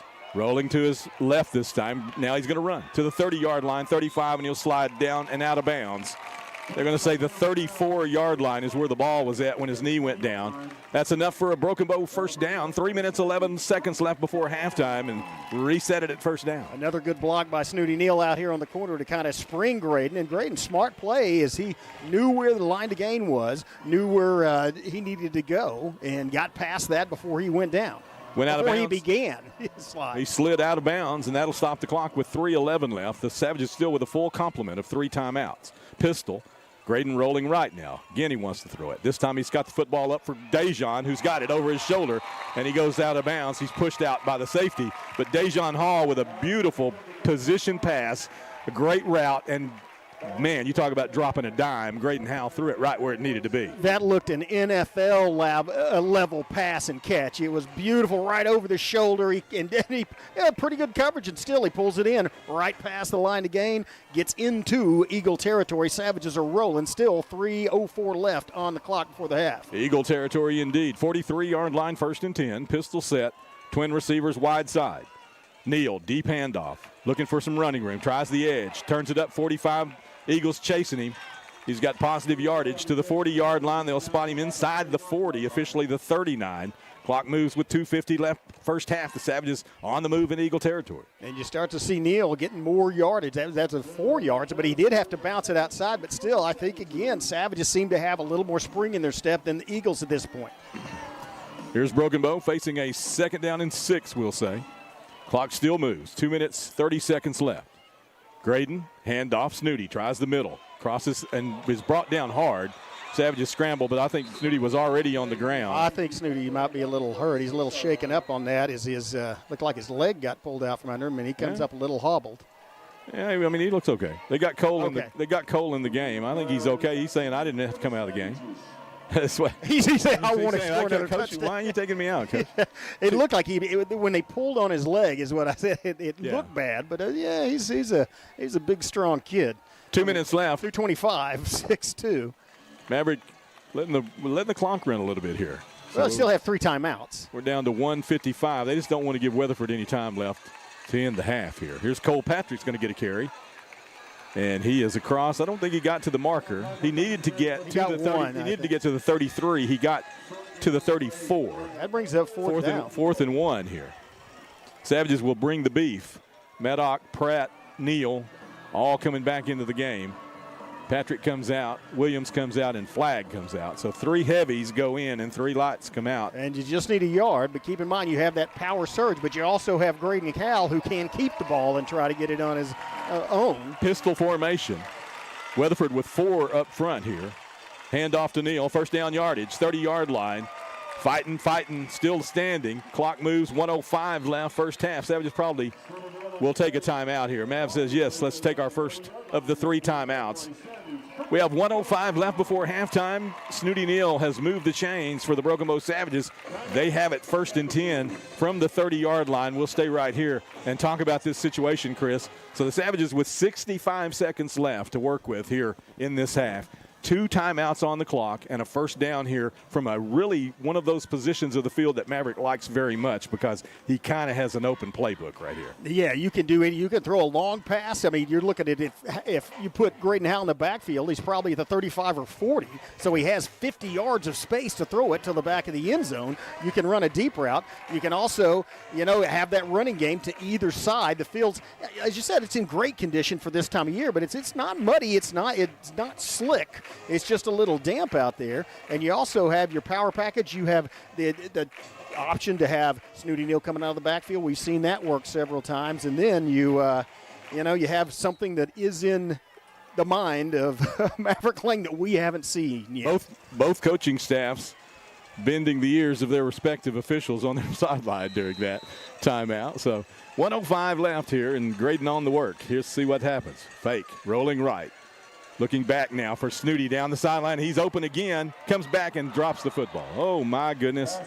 We had coverage all around him, but he had a space right in the middle, and Graydon put it in the middle of those defenders, but Snooty couldn't handle it. That was a beautiful pass. Keep in mind he's left-handed, so he's throwing across his body back this way. That's a hard pass to throw. It was on the money. Snooty probably should have came back a step, though, because he tried to catch it down around his knees. You want to come back at the ball and catch it up in your chest area or somewhere there, because otherwise that can happen. But it does stop the clock, and so Savages don't have to burn a timeout. Yeah, he's had a bit of the dropsies tonight. I mean, he's had some balls hit him that were catchable, but this is, that's an intense game. And Snooty's really giving us what he's got here. Here's a pass to the corner. Dejon can't catch up to it. And the clock will stop with 52.4 seconds left, and the Savages will face 3rd down and 10, and now we got to get serious about moving the chains and using one of those timeouts. Yeah, you've got to get some more. You really need to get some more points on the board because, as you mentioned, you're going to come back out in the second half and kick off, and so you'd like to have a 3-touchdown lead going in. Absolutely, yeah. You would like to pad this margin. If you could go in 35-14 and then have to kick off to them, that's a big difference. That makes a difference for your attitude when you're in the halftime locker room. Here's the handoff. Neal wants the reverse. Dejan's got it. He's turning backfield. Got a problem in the backfield. They got him and got him down. That's a big tackle for loss. And now the Savages, with the clock on the move, will they take a timeout? Because it's going to be fourth and a long ways to go here. Well, there's two. I don't think the Eagles are going to take any time. I think the Savages are going to let this tick down to about 2 seconds and take one shot at the end zone. And that way, if they miss it, there's no time left. They go in the locker room. Weatherford doesn't get a chance because there's about a 1 second difference between the play and game clock. Yeah, Maverick is just waiting. He's going to use the timeout, give his team one more snap here. It is a 4th and 16, so it makes sense. Folks, stay with us at halftime. We've got a couple of special guests coming in that are going to talk to us about the Broken Bow Savage basketball teams. Some of those star players are actually out there on the field right now. Yeah, producing a lot of points for the football team as well. We will have Coach Ryan Woolsey of the Broken Bow Savages and the Lady Savages head coach Toby Bean. They will join us at the half, and we'll get a quick insight into what to look forward to. And both teams actually have a lot of talent this year. The Lady Savages, in fact, are looking for a big season. I mean, they have a lot of expectations. Well, actually, both teams we think will be teams that you have to contend with because they can move and shoot. They both have the ability and talent and experience to get to that state to the state tournament level. And you look at it, you're going to have returning starters from last year that were your leading scorers on the basketball. We're going to talk more about that. We're going to have a couple of guys in here that actually know something about the game in a minute instead of you and I just speculating and setting expectations. Have they cut the hole in the bottom of the peach basket, or they still leave that up? They still have to go up on the ladder to get it. I'm not sure. Coach Doubleday, we'll see you at PE. I thought that was baseball. That is baseball. What's the guy's name with the peach basket? Naismith. Naismith. Yeah, to emphasize the point. Coach Doubleday doesn't like the sport. He thinks you're taking his players away. Sorry, Abner. Yeah. Here we go. One play, one snap to go, and Graydon is in the gun. 3 receivers to the wide side. He's looking that way. Has plenty of time, but, man, what a zone defense he's faced. He'll scramble and roll back to his right. They're going to have a linebacker try to contain him, and now Graydon's on the move. Can they tackle him? He's got one shot at the end zone here, and he's going to roll out of bounds, and that's going to do it on the first half. He did pick up the first down. The Savages score 3 in the first period and 1 touchdown in the second period. They have a 2-touchdown advantage here at halftime. 28-14 is our score. As the two teams go into the locker room, they will have the 20-minute break. There will be no performances. So the cheerleaders, the dance team, the band, no one's on the field here. There will be no performances on the field. On the field, that's correct. Yeah, they can still play on the sideline, et cetera. But, there's it's kind of it's a little different than we expect. We expect more of a defensive strategy. It started out gangbusters with that scoring, just 5 touchdowns in the first period. Right. And then it slowed down to almost stop as both defenses kind of picked back up, started getting some stops, getting some tackles in the open field. But, man, what an exciting game it is, and that's what you get at the quarterfinal level. This is what you want. I mean, this is the spectacle of the sport when you get to this level of the playoffs, and everybody's good. Everybody's good. Everybody has the intention tonight because, again, it's a sudden death. If you lose tonight, your season ends. If you win tonight, you play on a neutral field in 2 weeks, actually. That's something. Let's talk about actually what is on the calendar coming up while we wait on the basketball coaches. What is kind of new to the OSSAA is now Class 4A actually takes a bye week during Thanksgiving week. So we don't have the state semifinals in the Thanksgiving week the way we did in the past. Now we have them the week after. So next week no one plays in Class 4A. The winner of this game will wait 2 weeks to play their next game. What that means is every game in the future will be on artificial. Well, not every game. I suppose there's still a chance that we'll play on grass, but none of our home games anymore this is kind of the last time we have grass field as an option, as a advantage for us, if there is such a thing. Right. Well, and keep in mind, though, that the Savages, it works both ways, because even though they have this field and they practice on grass, they don't have a turf field to practice on here at Broken Bow yet. And so when they go and play on turf, that's a disadvantage for them. That's so, true. like I said, that's a double-edged sword. Which you play a lot more games. You play a lot more games on turf than you do on grass, so it really does work to our advantage. We've got a couple of guys joining us here. Hey, Jonathan, let's go to a break and let's get these guys set up. We'll take a 60-second timeout. You're watching Broken Bow Savage Football on YouTube. We'll be back in just a moment. At McCurtain County National Bank, we are continually seeking ways to meet the changing needs of our customers. We offer a full range of services such as free checking, online and mobile banking, as well as great rates on cabin and construction loans. We're providing results through better service while giving you a greater value for your dollar. Visit us on the web at mcnbonline.com. McCurtain County National Bank in Idabel, Broken Bow, Hochatown, and Valiant. Experience the charm of downtown Broken Bow and discover a wide variety of newly opened shops, tantalizing dining experiences, and an inviting lounge waiting to be explored. Whether you're shopping for unique finds, getting in a quick workout or sauna, or soaking in the lively atmosphere with some ice cream, our downtown area has everything you crave, completely revitalized. Embrace the excitement and let the heart of the community sweep you off your feet. Visit us today and ignite your senses in downtown Broken Bow. Life insurance that meets your needs now for when they need it most. With help from your State Farm agent. Call Jennifer Broaddus, State Farm agent in Broken Bow today. Like a good neighbor, State Farm is there. Get a quote today. Historic Memorial Stadium, the fantastic night tonight. The Savages coming out hot, on fire. 3 touchdowns in the first period.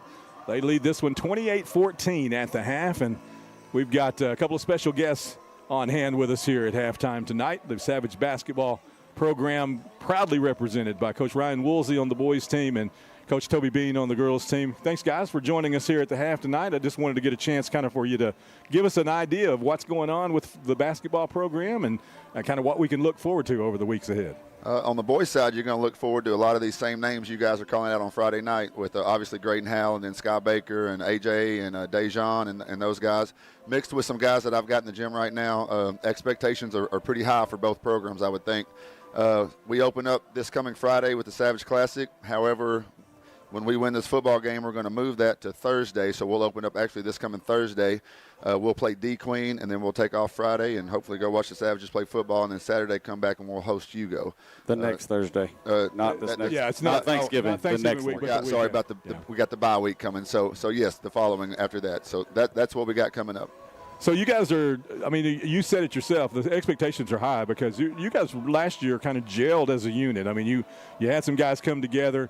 You're still kind of missing a big in the middle there, still having to play a little smaller than you want to, but you've got a lot of scoring threats on the Yeah, we got a couple of guys that play a little bigger than they are, thankfully. But, yes, we were 2 games away from the 4A state tournament last year and really didn't graduate anybody. Had 2 freshmen that started off and on, and then Graydon was a sophomore last year. So have everybody coming back. We got a lot of firepower offensively. We just got to make up for some of that size. We got to fight a little tougher on the rebounds and stuff like that. But I'm pretty excited about it. It's my 14th year, and I've a couple of times thought I was going to have to start the season without football guys, but never have had to do it. But I'm hoping this year is the first year I get to do it. I'm hoping so too. Yeah, me too. I mean, I don't wish you any. No, it's fine. It's a great problem to have. I'm looking forward to it. And the guys I've got in the gym, we've talked about it this week. They're going to embrace the challenge and they're going to hold down the fort till these guys get here. So yeah, I grew up in a day when that was pretty regular, pretty common thing. So yeah, and if there's anybody in the room with higher expectations than yours, it might be the guy standing next to you. Yes, sir, for sure. He's got a big. In fact, thanks to you, he has. I have a little bit to do with it. He has a pretty good big in the middle. You've got a lot of talent on the floor, and you have, unlike Ryan, you have all your kids with you in the gym. Yeah, I've had all mine since second week of October. We've been scrimmaging and practicing pretty hard for the last 2 months. Lost a couple last year. We was 2 games away from the state tournament, won 22 games. We was 2 points from being 1 game away from the state tournament. Got Jalen Cawthorn, leading scorer back, Tyson Woolsey, 6'1" post girl. Had a big year last year. Aubrey Hightower, Katie Rogers, they both started, and Genesis Smith, another junior on the team. We've been scrimmaging. We've looked pretty good at times. High expectations, yeah. Pressure is a privilege, though, I guess. It is. Pressure is definitely a privilege, and that's we're fortunate as this school to have the kind of talent that we have. I mean, really, when you look around at all of our programs, the softball program, which you guys are absolutely familiar with, Ryan, assistant coach there, what a great season they had. I mean, and have put together really a tradition now that softball program has. You look at what we've done in powerlifting, even things like cross country now, where we're representing the school very, very well in those sports. And man, I'm so excited about basketball season. I love the sport, and I love to watch you guys work. And I think you do a wonderful job with the kids, and I appreciate you coming up tonight. Anything that we didn't talk about that's important? All good? No. All good. Go Savages. Go Savages, indeed. Thanks, guys. I appreciate you so much. We're going to take a quick timeout. Our thanks to Coach Ryan Woolsey of the Broken Bow Savages, Coach Toby Bean of the Broken Bow Lady Savages. Looking forward to getting those guys started 2 weeks away from the Classic here at the Grace Ray Complex. Let's take a commercial timeout. Back with more halftime right after this.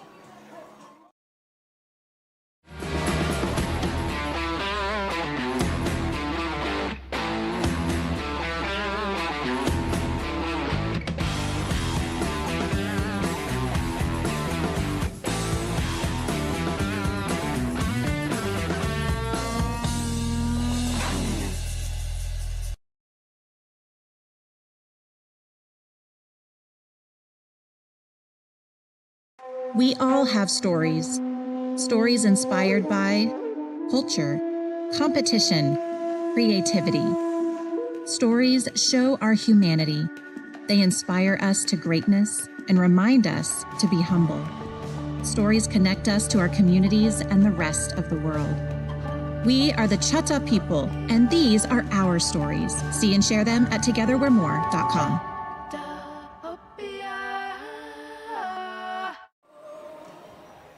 Well, my thanks to the Broken Bow basketball coaches for helping us kind of understand what the expectations are this year for the basketball program. And, we're looking forward. We mentioned some of the sports there that the Savages are representing, but, I mean, it goes across a lot of different boundaries in terms of the esports team, the academic team. I mean, everywhere you look, the cheer team, everybody is having success, and that's the sign that your school is very healthy. And I am very, very proud to be not only an alumnus of Broken Bow Schools, but also to be the communications director for the school. And we're just thankful to be here tonight at the quarterfinals. The Savages performing very well so far, Chris.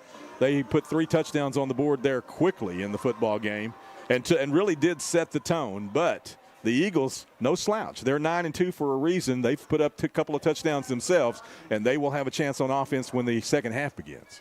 Yeah, keep in mind, 14 points. He's got 14-point deficit is something, these teams are used to maybe erasing. Again, this is the first team that has scored. In fact, we have a graphic on that talking about score by quarters so far against Broken Bow and by Broken Bow. And if you look at that. You're breathing hard there, man. Yeah, I just ran back up from the concession stand and climbed this obstacle course ladder. But if you look at that, you see the start point in the first quarter. It's Sallisaw 0. That's the only loss for the Savages. But really, at that opponent level, this is the first team that has put 14 points on the board, or more than 7 the whole season. They can score quickly, and so Savages going to have to come out. They get the ball first, second half. They're going to have to defend against that. Hey, hit F2 there, and let's look at his formulas. No, I'm just just kidding. Excel spreadsheet there. Chris putting a wall of text up, but he's right. That's if you look at those numbers where the Savage defenders have done the job this year. And Savage offense themselves, I mean, they can strike at any time. Really, you see evidence every time they're on the field that you see A.J. Brannon. I mean, that's a brand new name, 12 games into the season, and that's the first chunk play touchdown that we've seen from A.J. Brannon. So everybody's involved in this. And it wasn't just a chunk play. He was caught dead to rights at the 45-yard line, and he just ran over 3 people. That's that spirit, He's coming out. He's ready to play. He's a senior. This is going to be his final game at Memorial Stadium as a Broken Bow Savage. Those seniors, they played a neutral field next week. and the week after that. So this is the last game these seniors are going to play on this historic field, and they're going to make the most of it. But the Savages, again, need to come out. Weatherford has already showed some wrinkles, some trick plays. They've scored on a couple of trick plays, and so Savage is going to have to be ready for that when they get the ball in the second half. So we've got there's still about 9 minutes left here, Chris, before the second half kickoff, and I need now to take a quick break. If you don't mind, I'm going to hand it off to you. I didn't leave you with any guests to interview, so I'll just make up some stuff. all right. Or if you guys want to, No, I mean, did you guys talk about the stats and No, I didn't. That's why I was hoping you'd run through those graphics. Yeah, I'm going to run through these graphics. Obviously, those, and obviously the one. Go ahead, Skip, and we'll see you. Colin, hopefully, maybe just turn over for the Savages in the second half on that first possession by Weatherford. But if you look at the Savages again, offensive production just outstanding in that first period. Second half slowed down quite a bit. Savages only one that scored. It was 21-14 at the end of one, and then the Savages with 6:14 left put it in the end zone on that great play by Brannon. But and they have a 2-touchdown advantage right now.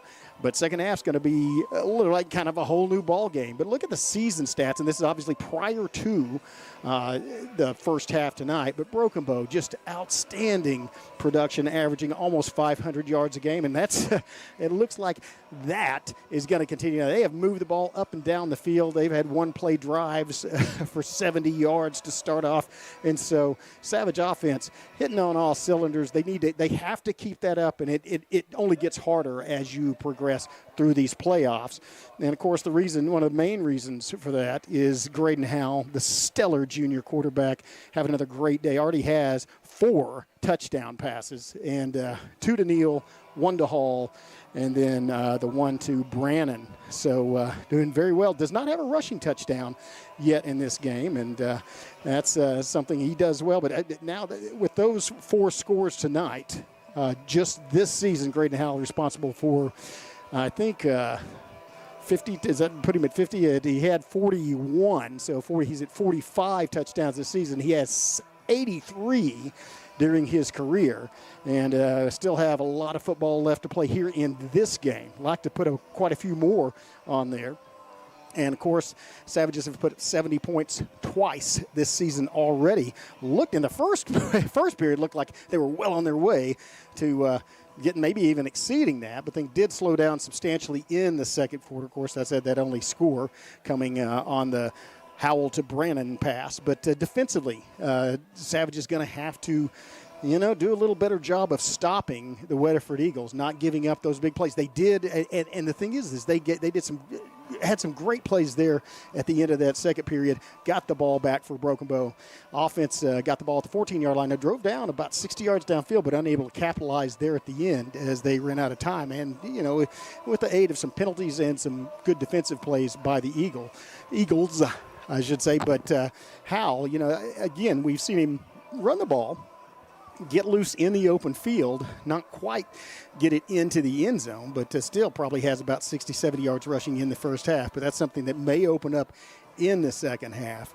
And, of course, defensively, it's going to be, it's team defense. The leading tackler on that, in most defenses, it's set up for the middle linebacker, and K. Pratt, no exception to that, came into this game with a huge 148 total tackles and 71 of them solo. So almost half of those tackles. So that is incredible. That's over 7 solo tackles per game.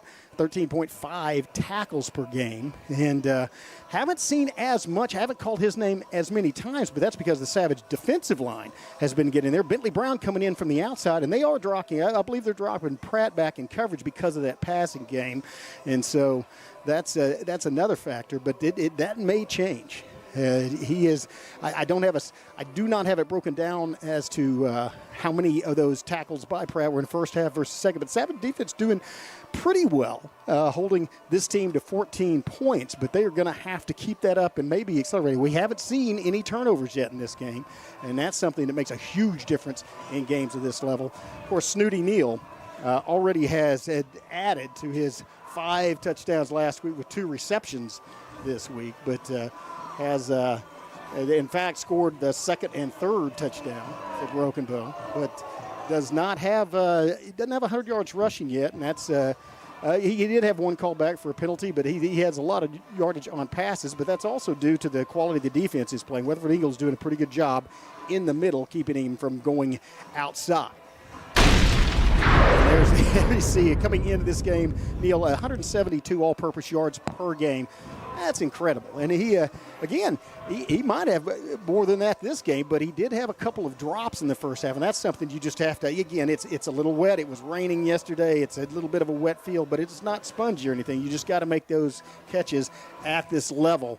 And Snooty, again, expect to see him heavily involved in the second half and maybe catch another touchdown pass or breaking into the open field because he has the ability to do that. Yeah, oh man, I'm hot. Let's turn it down. There we go.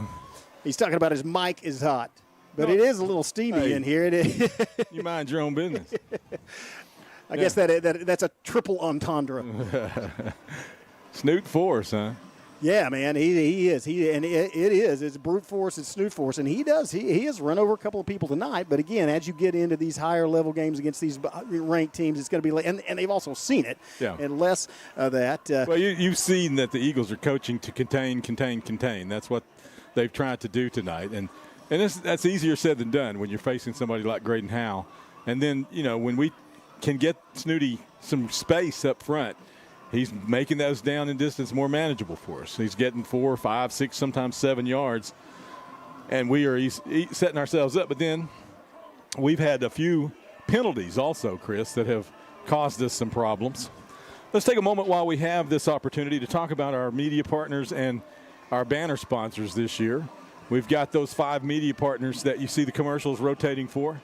They all help us to keep our social media stream active, to keep our live streams absolutely free right here on YouTube. If you can get an app up on your phone, you don't have to pay any memberships or anything else to come watch us.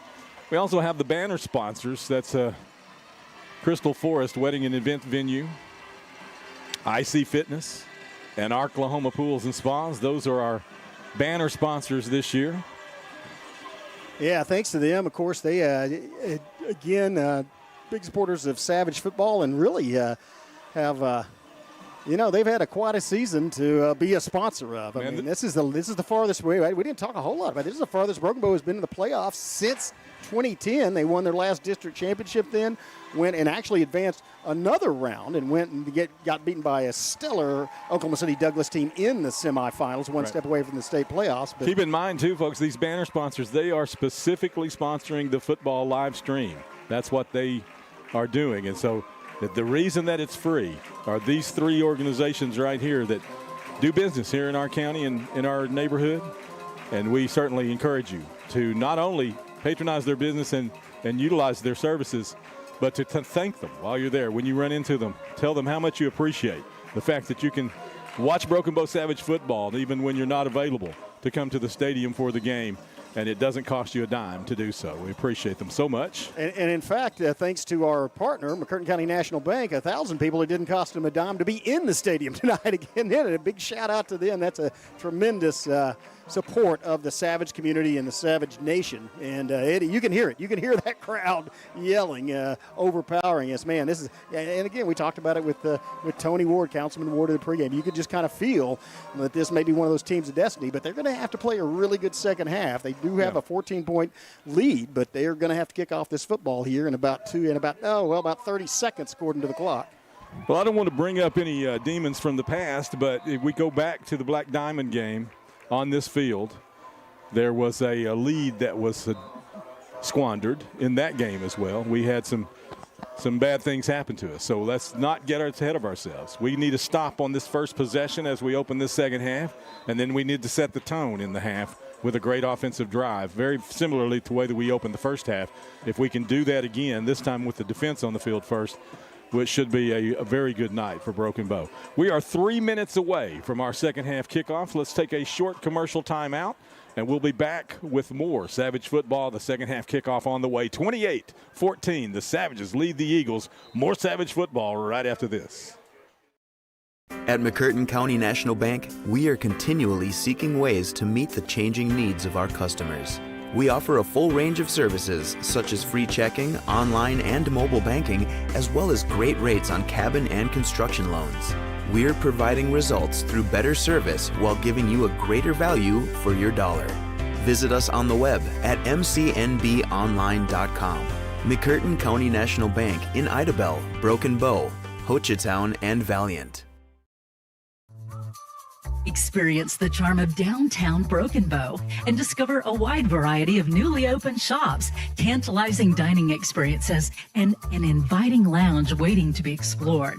Whether you're shopping for unique finds, getting in a quick workout or sauna, or soaking in the lively atmosphere with some ice cream, our downtown area has everything you crave, completely revitalized. Embrace the excitement and let the heart of the community sweep you off your feet. Visit us today and ignite your senses in downtown Broken Bow.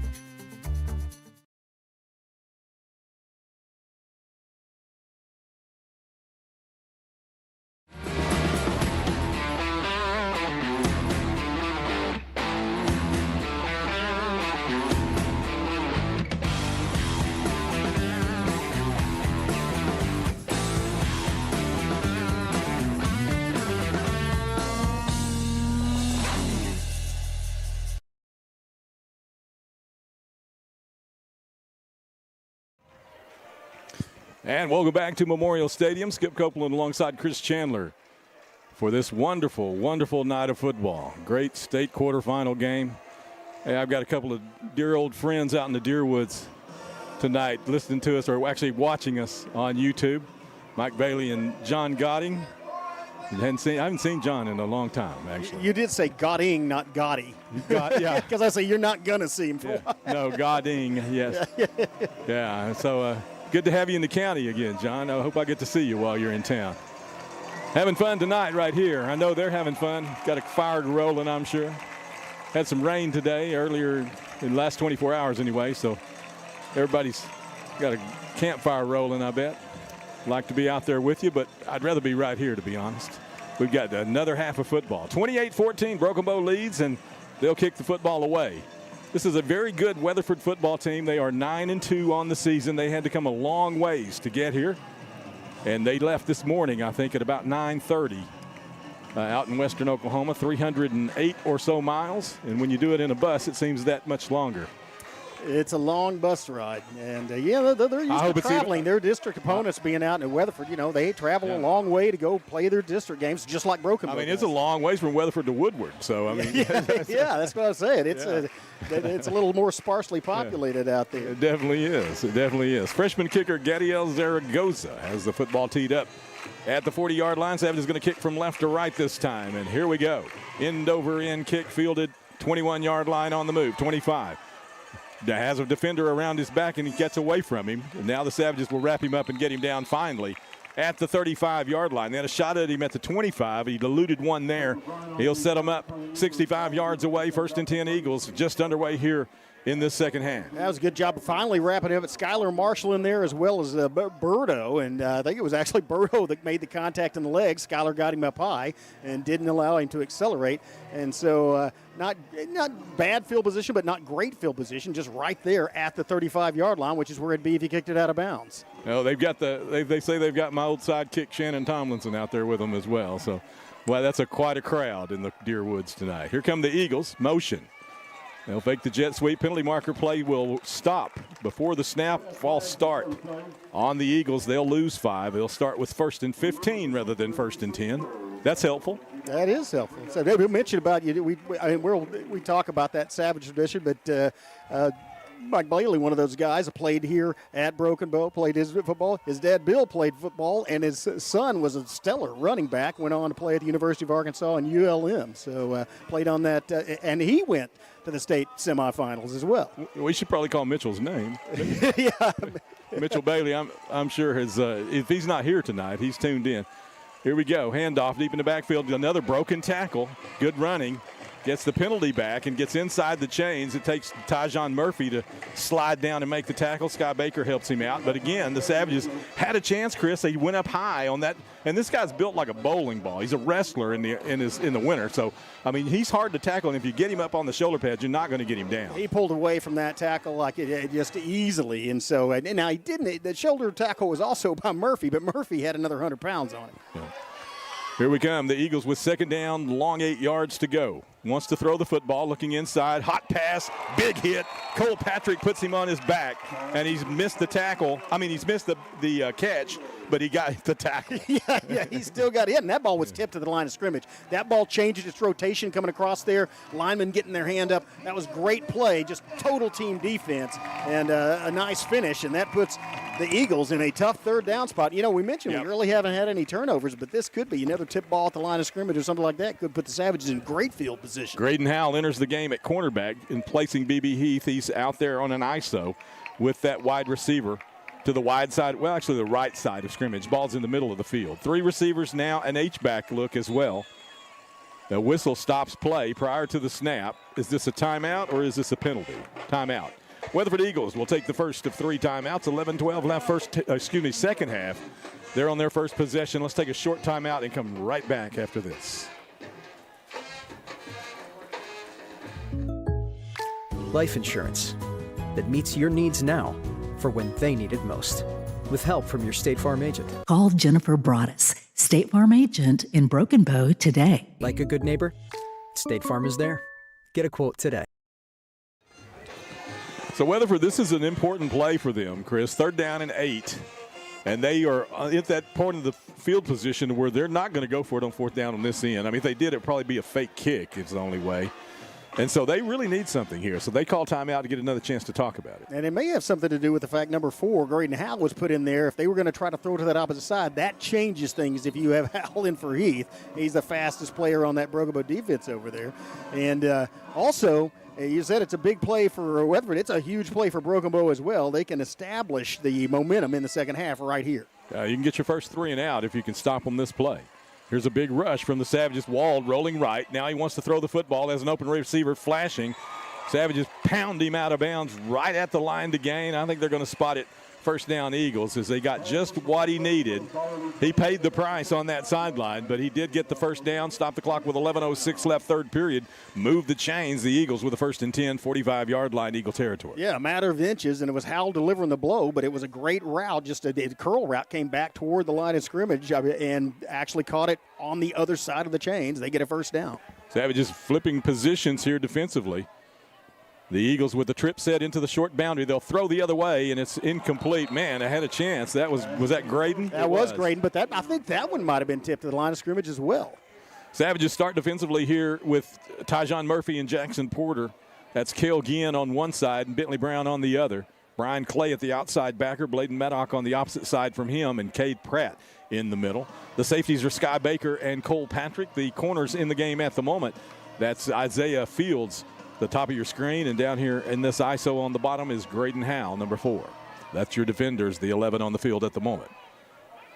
3 receivers set, back in the backfield. Wald wants to throw the quick pass, pipped at the line of scrimmage. Pratt had a chance at it but could not handle it, and the pass will fall incomplete, but the Savages have forced a 4th down. That is the 3rd tip ball of this drive. My bad. It's 3rd down. Third down. That's the 3rd tip pass of this drive. And they have been effective at throwing that ball low over the middle, low out to the boundary. But when you get your line involved, the hands up, that stops that. And they've almost turned it over twice. 3rd down and 10. 3 receivers set. Wald in the gun. Pressure, wants the middle screen, comes back. Savages with an open field tackle. What a beauty of a play. That's Sky Baker getting in the backfield, and now we have 4th down and long. What a difference Sky Baker has made in this defense out during that middle part of the season, but he is just such an excellent player. It put a lot of weight on it as well since last year, and he is a big defensive back, and he knows he can fly to the ball. The Eagles did get 1 first down on that possession, but the Savages made them earn every yard. And, in fact, bad snap here, and the Savage rush is on. They'll get the football. with excellent field position to start the second half offense. 22-yard line, Eagles territory. This 23-yard line, let's make it. And the Savage offense will take the field. 10:27 left, third period, just 23 yards away from the end zone. Look at Coach Jackson running down with enthusiasm after that turnover. I think he's the fastest person on the field tonight. Savage, this is a huge moment, Skip. Not only stop them, but put yourself in scoring position right off the bat. So let's take a look and see what happens with the Savage attack here. We saw this last part of the first half. The play calling got a little bit misguided, I guess you could say, and that's not typical of Maverick. So we'll see if he comes out with some intent here as to how to put the football in with this excellent field position. Yeah, in his defense, we did have a couple of drop passes. That is true. That is absolutely true. Here's Snooty with the backfield lead play. Wide open 15-10, dodges the runner, and that's the touchdown we're looking for. Snooty Neal with the touchdown from 22 yards out, and the Savages make it 34-14. I'm going to call it 23 yards out, and we started off the first half with a one-play touchdown drive. That's the same way the Savages have started off the second. And just like that, the Savages have opened that 3-touchdown margin back up. And the kicker is in for the point after touchdown attempt. Kel Ginn kind of late getting in here. He will be the snapper. And Blake Skelton, the backup quarterback, is the holder. Zaragoza. High snap down. And a whistle comes in before offsides. Why did they stop the play? Why do you stop the play on an offsides? The Savages automatically go for 2. Yeah, it's a given, and that's what they're going to do. The Savages automatically, if they get a half the distance penalty, they just put the offense in and say, if we can't get a yard and a half on you, then something's wrong. That's their mentality, and I like it very much. 10:19 left, third period. It's 34-14. The Savages trying to make it 36, and if they did, Chris, they would be 1 point away from the single season scoring record. That's right. Yeah, that's exciting. Let's see what they've got dialed in here on a 2-point conversion attempt. Here's the pistol with twins to the left side of the offense. Handoff, Snooty. He's got a pressure in the backfield. Can he get in? Yes, he can. How about that? 2-point conversion for Mr. Neal. 10:19 left, third period. 36 for the Savages, 14 for the Eagles. We'll take this commercial break, back with the kickoff right after this. We all have stories. Stories inspired by culture, competition, creativity. Stories show our humanity. They inspire us to greatness and remind us to be humble. Stories connect us to our communities and the rest of the world. We are the Chutta people, and these are our stories. See and share them at togetherwe'remore.com.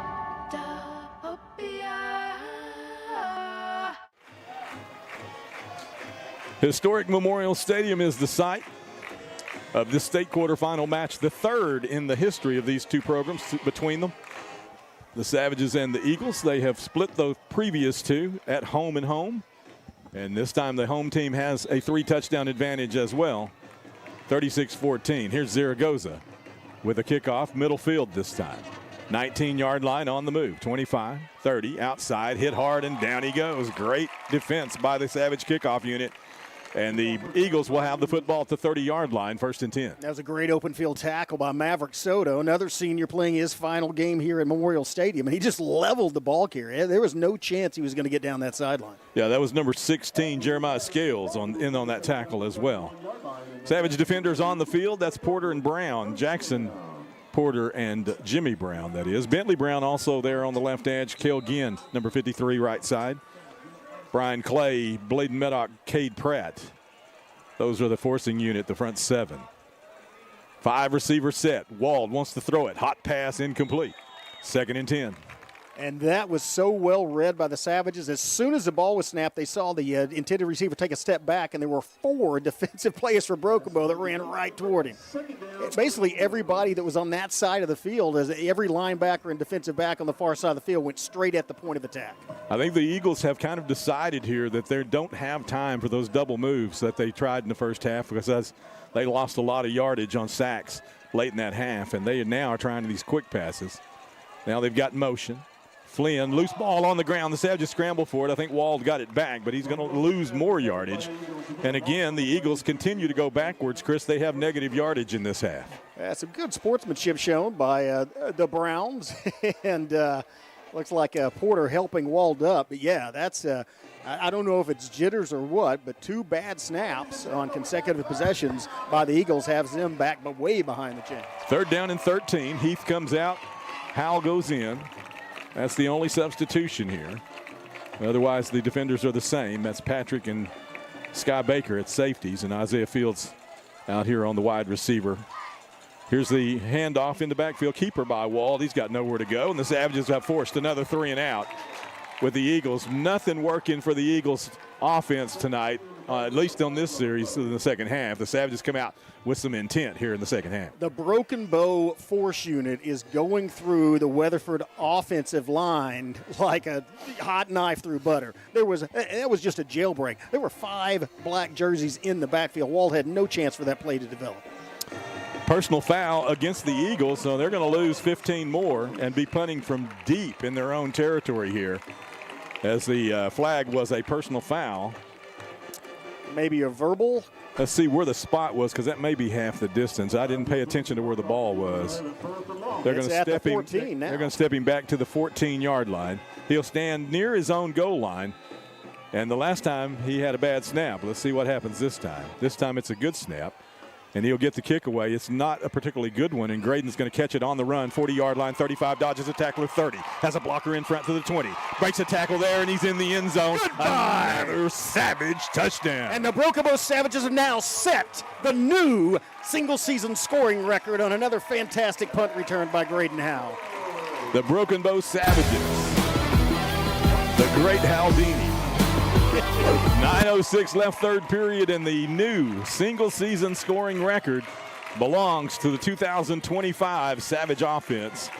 The 1994 Savages in 14 games scored 539 points. The Savages have exceeded that now. They needed 37 to tie it, so they're 5 ahead of it now. So they have it. Every point from this point on is a new record. So how about this team? What an offense. Maverick Lang, absolutely an offensive mind. I mean, this is spectacular, so much fun to watch. Gadiel Zaragoza on for the extra point attempt. Oh, Blake got the hold down. What a great play by Blake Skelton. Yeah. Credit Blake, and Gadiel once again is perfect on the point after attempt. With 9:06 left third period, the Savages lead this one 43-14. What a tremendous performance. Keep in mind that this team held Elgin to 30. I say held, it was 35-0, but Elgin only scored 35 points, and they turned over the ball at the 5-yard line, so Elgin only had to go 5 yards for one of their scores. Savage offense putting on a clinic tonight. I mean, we only had to go 23 for one of ours, and we didn't actually have to snap it that time. Just let Graydon touch it. Get it in his hands. What an amazing player. 43-14, Broken Bow leads Weatherford. Grove getting smoked by Tuttle, 38-0. So if things hold up, that's your semifinal matchup 2 weeks away. Let's see what else is going on. Cushing ahead of Ardmore 28-14, and Ada losing to Elgin 35-3. Here's the kickoff. Bounces in Eagle territory and out of bounds, and the Savages will set up the Eagles at the 35-yard line. 9:06 left. Still early here in this third period. A lot of football left. Still got to play defense. Still got to get out there and get after them. But I tell you what, if you're going to demoralize a football team, this is the way you come out of the locker room and do it. Force them to negative offensive yardage on 2 possessions and then score ensuing touchdowns after both of those 2 possessions. Yeah, Savages they have come out on fire in the second half thus far. Savages with the same 11 on the field here defensively. Wald, again, that's going to be a false start. That's 2 guys moving at the same time. Yeah, that's a false start against the Eagles. They'll lose 5 more. And again, they start this possession 1st and 15, just like they did the last one. I think they're rattled. They came out. Yeah, I mean, you have those halftime talks. You come out. You think you're going to establish something. You think you're getting the football. You think you're going to be, back in this game. You go get a touchdown. Then you're just down by 1, and instead you have a couple of losses. You have a bad snap. That's but then the Savages turn it on, and you realize that you may have a problem getting back in this football game. That Savage offense is just hitting on all cylinders. All 4 district champions around the state are kind of having their way so far tonight. Here's Wald on the keeper. He'll push his way forward, tries to get back to the original line of scrimmage, and the Savages will pull him backwards. But he did get progress up to the 34-yard line. He's going to have a 3rd down and 11 here. He's hurt on the day. And, the officials need to blow the whistle because his 4 progress was stopped, and they didn't whistle it, so they continue with the play. But Wald is slow getting up. He's obviously. Savages have slammed him to the ground more than once tonight, but that one was particularly painful for him. Let's take a quick timeout. While we have an injury on the field, we'll take a timeout also. Back with more Savage football in just a moment. At McCurtain County National Bank, we are continually seeking ways to meet the changing needs of our customers. We offer a full range of services such as free checking, online and mobile banking, as well as great rates on cabin and construction loans. We're providing results through better service while giving you a greater value for your dollar. Visit us on the web at mcnbonline.com. McCurtain County National Bank in Idabel, Broken Bow, Hochatown, and Valiant. Welcome back to a full house Memorial Stadium tonight. Thanks in part to the McCurtain County National Bank for putting 1,000 seats in the stadium tonight. They paid for the first 1,000 tickets, whether you were from Broken Bow or Weatherford, I suppose, but the Weatherford folks didn't know to come get them. So yeah, I've talked to actually, Jonathan told me there's a couple of Weatherford people staying at the landing, at Choctaw Landing. They've come down and make a weekend of it. Here we go, 2nd down and 11, 8:47 left, 3rd period. Wald in the shotgun. He wants to throw it. Looking outside, double move, and the ball's tipped. His arm is hit, and it's incomplete. And again, Chris, you are absolutely right. The Savage defensive line really getting it done. Man, that makes such a difference when you can't throw it over the middle. And think about it. If you're going to throw it over the middle, unless it's a deep route, like a deep post route, if you're trying to throw it, 10, 20, 30 yards at the middle, you have to throw it kind of on a line. And if you can't do it, if the defense has their arms up, you can't do it. Well, keep in mind, that's a backup quarterback that just came in the game. Oh, so that's true, because Wald went off on his own power. That was good to see. He's trying to throw on the first play and couldn't get the pass out. Here's a snap. He misses it. The Savages can get to the football. Did they get it? Yes, they did. Jackson has it. And the Savages have turned it over again. Again, the Savages came into the game +9 in turnovers, and now they're +11. That was, and again, that's inexperience. He's obviously, in the ball game. He turned his head to talk to the back, and when he did, the center snapped the ball. I don't know if it's quarterback or center's fault, but it's going to benefit the Savages, and they have a short field once again and already have 43 points on the board. Yeah, the Savages with another chance here to, in the vernacular of Barry Switzer, hang a half-hundred on them. So let's see what they can do from the 31. Let's make it, let's call it the 32-yard line. 32 yards away. They'll go with a twin set, Hall and Flag, wide side of scrimmage, ball on the right hash. Shotgun formation, Neal in the backfield. Long snap here. Maverick wants a timeout. Let's stay here. Let's stay here. The Savages will take one of their timeouts here. They've so these 5 up front, Chris, have gone all season, really. I mean, from early on in the season, we watched this unit gel, these offensive linemen. But they have done such a great job tonight of protecting their quarterback. Not only that, though, when they've had to make running lanes for both Graydon and for Snooty, they have cleared the field. And we talked early in the game about how good this defensive unit is, what good tacklers they are. But our guys are getting hats on them, and they are not making plays out there. Yeah, the last drive of that, it seemed like the last drive of that first half, there were blocks 5 yards downfield. Think about that. If you're an offensive lineman, you're firing off. If you're pushing your blocking assignment 5 yards downfield, that's 5 yards before any contact can be made with your running back. You got a guy like Snooty Neal or anybody can get up speed. You're already getting 5 yards, and that's without the running back cutting out eluding a tackle or making contact with anybody. Stellar job by the front five for Broken Bow. Here we go. 1st and 10. Graydon in the gun. He'll put flag in motion from left to right. Straight drop. Looking deep. Fires the football across. And the nearest person to it was a defensive back for the Eagles. I'm not sure what that route was. Flag came across. And that's going to be rough in the pass. Graydon Howell took a shot at the end of that. Dejon ran the post up top side, and Graydon was looking in that direction the entire way, but the pass. Graydon's hobbled. He is hobbled. He took a shot from 2 different rushers at the end. He stood in the pocket, rolled out a little bit, but then made sure he threw the pass. But, man, he was trying to shake that off. He's in the pistol this time on 2nd and 10. They're going to let Snooty run straight ahead. They've got him in the backfield. That guy's pulling his arm back behind him. And they'll get him down at the 30-yard line, a gain of a couple. And the Savages now with 3rd down and 8. Clock moves with 8:18 left, 3rd period. 43-14. The Savages in control in this quarterfinal game. Man, that was a tough run. I mean, there really wasn't a hole there as Snooty just kind of lowered his shoulder, got what he could. But it looked like one of the tacklers grabbed his arm and bent it back behind him. Yeah. Well, and I think a lot of that play call right there was to kind of give Graydon a chance here to get his legs back under him. Now he's alone in the backfield, 5-receiver set. Snooty, one of those in the slot. Not sure he knows what the play is here. He's gesturing to the sideline. 3 seconds left. That double set up top. Graydon throws from pump fake. Now he wants to throw the football to the end zone, and flag broke the route off. Still no flag. Does that look like when they did the double move? Is there a flag? Yeah, okay. Is that going to be a roughing the passer again? That was see. That was well after the play. I was watching the end of the play and did not see the contact with the quarterback. Roughing the passer is the call. That's 2 plays in a row that they've hit him after the fact. And the first one, again, it was right after releasing. It was not a roughing the passer hit. I mean, he was hit as he was releasing the ball, but that one was late. So a 15-yard personal foul, roughing the passer penalty, steps it off to the 15-yard line. And a new Savage 1st and 10. They'll reset the play clock.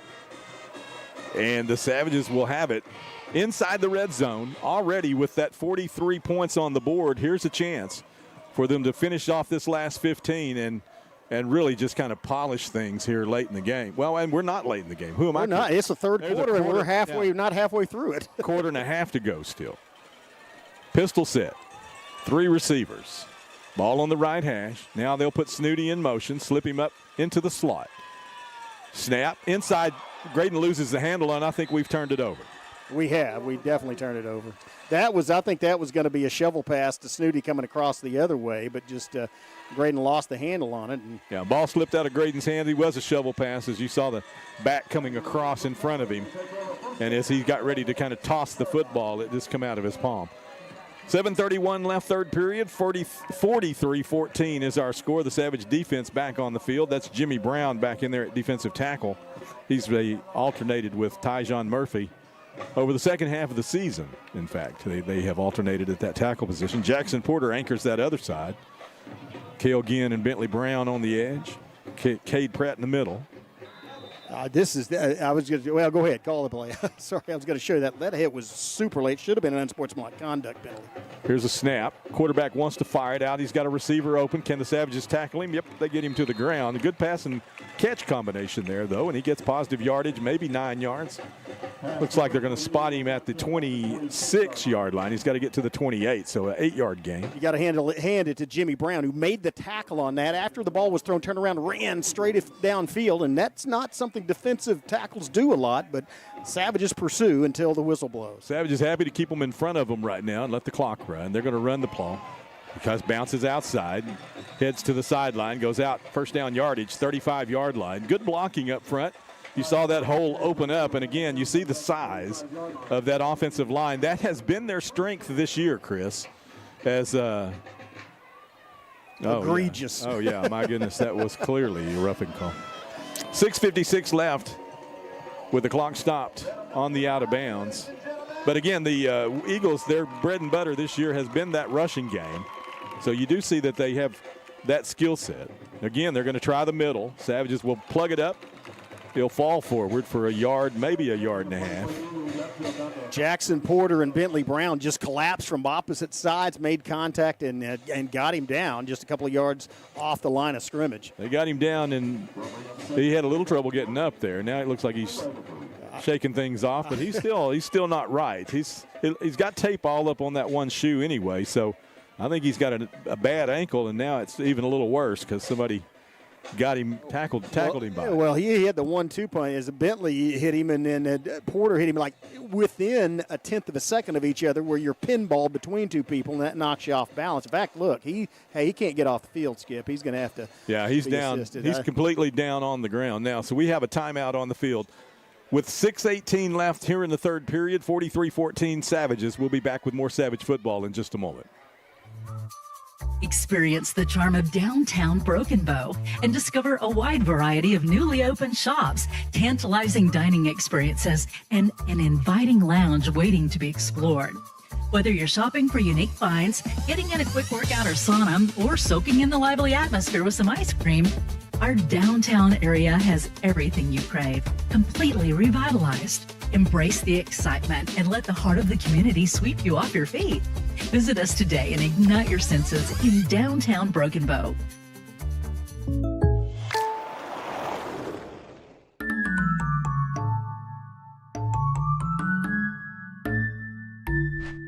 Call Jennifer Broaddus, State Farm agent in Broken Bow today. Well, a young man from Weatherford is on his feet now and attended by the training staff of the Weatherford Eagles. You see Coach Sundberg, our athletic director, coming off the field as well, out to check on him. Savage defense heads back out onto the field. 2nd down and 9 is our down and distance situation here. The Eagles are hobbled. They do have Noah Wald back in the football game at quarterback. That's good news for them. But they have lost their running back, and I'm not sure if he can shake that off and come back or not. We'll see. Wald wants to throw the football. Man, that was a time. Well, he did throw it. That was a timing route, but the timing. Was it? There was a. Hold on a second here. We got what's going on. I think they ripped off Porter's helmet. Yeah. We got. Well, there's no flag, so it'll be 3rd down and 9. He will have to come out of the game. Yeah, he has to come out of the game if his helmet came off during the play. 6:09 left, third period. Yeah, it could be a big play, 3rd and long. 3rd and 9, actually. Savage is bringing the backers this time, coming after him. Wald's on the run, fires the football out. It's caught, 1st down yardage. Wow. Flynn came back in. He's a really good receiver. We've kind of locked him out. Isaiah Fields has done a good job on him tonight, but that time he came back, got the football, and got the 1st down. And that time it was Heath covering him. That was a great pass by the quarterback as he was running for his life, as he had Meddock pursuing him, breathing down the back of his neck, threw on a dead sprint. And you said the receiver came back to get the ball, and they get a 1st down on a 3rd and 9 and still have they're still alive on this drive, although from their own territory. They have converted, however, 46-yard line. Wald again wants to throw it. Inside post, not there. Fields in coverage, incomplete. Clock will stop. 5:56 left here in the 3rd, and it's 2nd and 10. I tell you mentioned it earlier, Skip, but yeah, this is taking no time off the clock. Yeah. I mean, we're at 5:56. We were at 6:18 when that injury occurred. Yeah, this is a really slow football game. And it's a high-scoring game, 43-14, so. Although I don't believe, I mean, this is it. You lose, you're done. Yeah, so you do everything you can to try to come back and get in this football game. You pull out all the stops if you're an Oregon player. Here's the fake handoff, and what a play. Bentley Brown puts the hammer down, and Wald goes down. Now a penalty marker comes in off the end of the play, as I think maybe that's also going to be an unsportsmanlike penalty. Let's see which team it's against. Might have been some verbalization exchange there. I can't imagine that we did something after a positive play like that, and they're going to whistle it on us. What happened? Well, we'll get the indication, but that was it's unsportsmanlike against Broken Bow. Red ball, unsportsmanlike conduct against the Savages. What did we do other than celebrate a big play? Bentley was just jumping up and down. That's not wasn't taunting. He wasn't. No, that's not. He wasn't even facing the player when he did it. He was facing the Savage stand. He was just jumping up. I mean, if it was on him, maybe somebody else said something. Maybe. Maybe. That was a great play by Bentley. Big penalty here. Now they'll try to throw the football deep. And that's well overthrown. Fields step for step with the receiver. Isaiah Fields is such a shutdown corner. He skates step for step. You rarely see him get beat. And in fact, you see him targeted a lot. But he is step for step with that guy, and that had a perfect pass might have got in there. This is not their forte, having to be in a passing situation. And now they've got themselves 2nd and 10. The only chunk yardage, or the only positive yardage of really any substance has come from the penalty. And I mentioned the other corner is Graydon Howell on the far side. Absolutely. 4 receivers now, motion. Handoff in the middle. Savages can wrap him up, get him down. They'll stack him up, still trying to tackle him. Big, tough runner. But that does take more. He gets 2, maybe 3. Yeah, and he took some punishment. Also takes more time off the clock. Again, still in the 3rd quarter, but they have burned one of their timeouts. Weatherford only has 2 left. Savages have 2 as well, although not needing them at the time being. Another big 3rd down coming up. 3rd and 7. It's 4 down territory. In Savage territory at the 40. Walled, quick pass, tunnel screen, bounces it off the ground. The Savages, Graydon Howell puts a shoulder into him anyway. And that'll bring up a 4th down and 7. 40-yard line in Savage territory. You would think if you're down this big that they've got to try to dial something up. Last time we saw a situation like this, however, they scored a touchdown. So we've got to be on our toes. On a double reverse pass. Yeah. So you have to be basically. There are 2 things you want to defend. One of them is the 33-yard line. That's the line to gain. And the other thing is the goal line. Do not let them get past the first one. If they do, don't let them get past the second one. Savages flip around to get in the right defensive position. Wall dropping back. Got pressure in the backfield. Down he goes. The Savages have turned him over on downs. At the 49-yard line in Eagle territory. 1st down, Broken Bow. That was the 4 shooters. That was Cale Ginn, Brian Clay, Bladen Meddock, and Jackson Porter just putting the hurt on him. All 4 of them came through, and he had no chance. Great pressure by Broken Bow. That sack ends what did look like a promising drive, albeit with the aid of a penalty. And now the Savages have the ball once again in great field position. Still 4:54 left in the 3rd quarter, and they have a 29-point lead.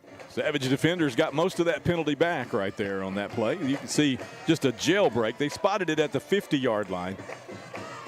So Savages will be at midfield with Snooty behind Graydon in the backfield. 3 receivers in the formation. Working from the arrowhead. Handoff Snooty, tries the right side, turns the corner to midfield stripe, gets to the 46-yard line and is driven backwards. There's a penalty marker coming in as you get. I mean, these guys are getting chippy out here. This is not fun. No, 50. And they're getting their butts whooped. 50, so, I mean, you can tell where this is coming from. Yeah, 54 tackled Snooty, and then he jumped back on him like when he rolled over. He just sat down, basically threw on him again, so that should be on 54. Let's see the call. Or should be offsetting. Unsportsmanlike conduct against the Weatherford Eagles. Yeah, it's on 54 that made that tackle. 54 comes out of the football game. 15 yards marked off to the 33-yard line, so what's fair is fair. They got 15 the other way. We get 15 back. And let's hope some of this chippiness goes away because we still have a lot of football. 12 minutes left in the 4th period and 4:40 in this one. Savages will send Patrick in at tailback this time. Running back, I guess, technically. Pistol set. Cade gets the football. He's got some open run to the 25, to the 20. Spin move to the 15-yard line. Cole Patrick with a big run inside the red zone, 13-yard line. Stop the clock, move the chains. The senior running back with a 1st down and 10. Hey, hand Josh McDaniel the credit for that. He had a solo block on that nose guard / defensive tackle 1 technique, and he just moved him completely out of the way of the play. That was great blocking by the senior center, and as a result, Patrick gets a 1st down in the red zone. Look at this, Chris. Mason Mays is in the pistol now this time. Yes, he is. They've got Snooty on the training table. So we may have seen the end of Snooty Neal tonight. They were trying to hurt him at the end of that play. And they may have. That's Graydon in the pistol. And the penalty marker comes in. I think somebody was moving. Oh, come on. There's another sideline warning. They're going to – oh, this is ridiculous. Yeah, we see you. Same official? We see you. Crowd does not like this a bit. How could you tell? I mean, that's not even. I'm looking at the sideline warning that we're getting, and when I look across the field at the Weatherford coaching staff, everybody's out on the field. They're on the field. So we'll lose 15 that we got earlier. We lose it. Love to know who this crew is. Love to give them the publicity they deserve here in Southeast Oklahoma. Step it off back to the 31-yard line, and that's going to be a long ways from the 3-yard line, which is the line to gain. So we'll see what they can set up. Mason Mays is in the football game behind Graydon Howell in the pistol. Big shifts going on up front, and now a penalty marker comes in the backfield, and somebody moved. False start against Broken Bow. It wasn't a lineman because I was watching that shift through the binoculars. All 5 of our linemen were still on that shift. I didn't see anybody. I mean, and it's called by the back judge. So I don't know how. Wouldn't the line judge be the one to call that? Yeah, that's what I was going to say. I don't know how that's his call to begin with. Wow. This has gotten ugly. You know what? This is the kind of thing that the Savages do not take kindly to if they feel they're getting unfair treatment, and that keeps them in the game. I mean, that keeps that intensity level up. Yep. 5 yards more.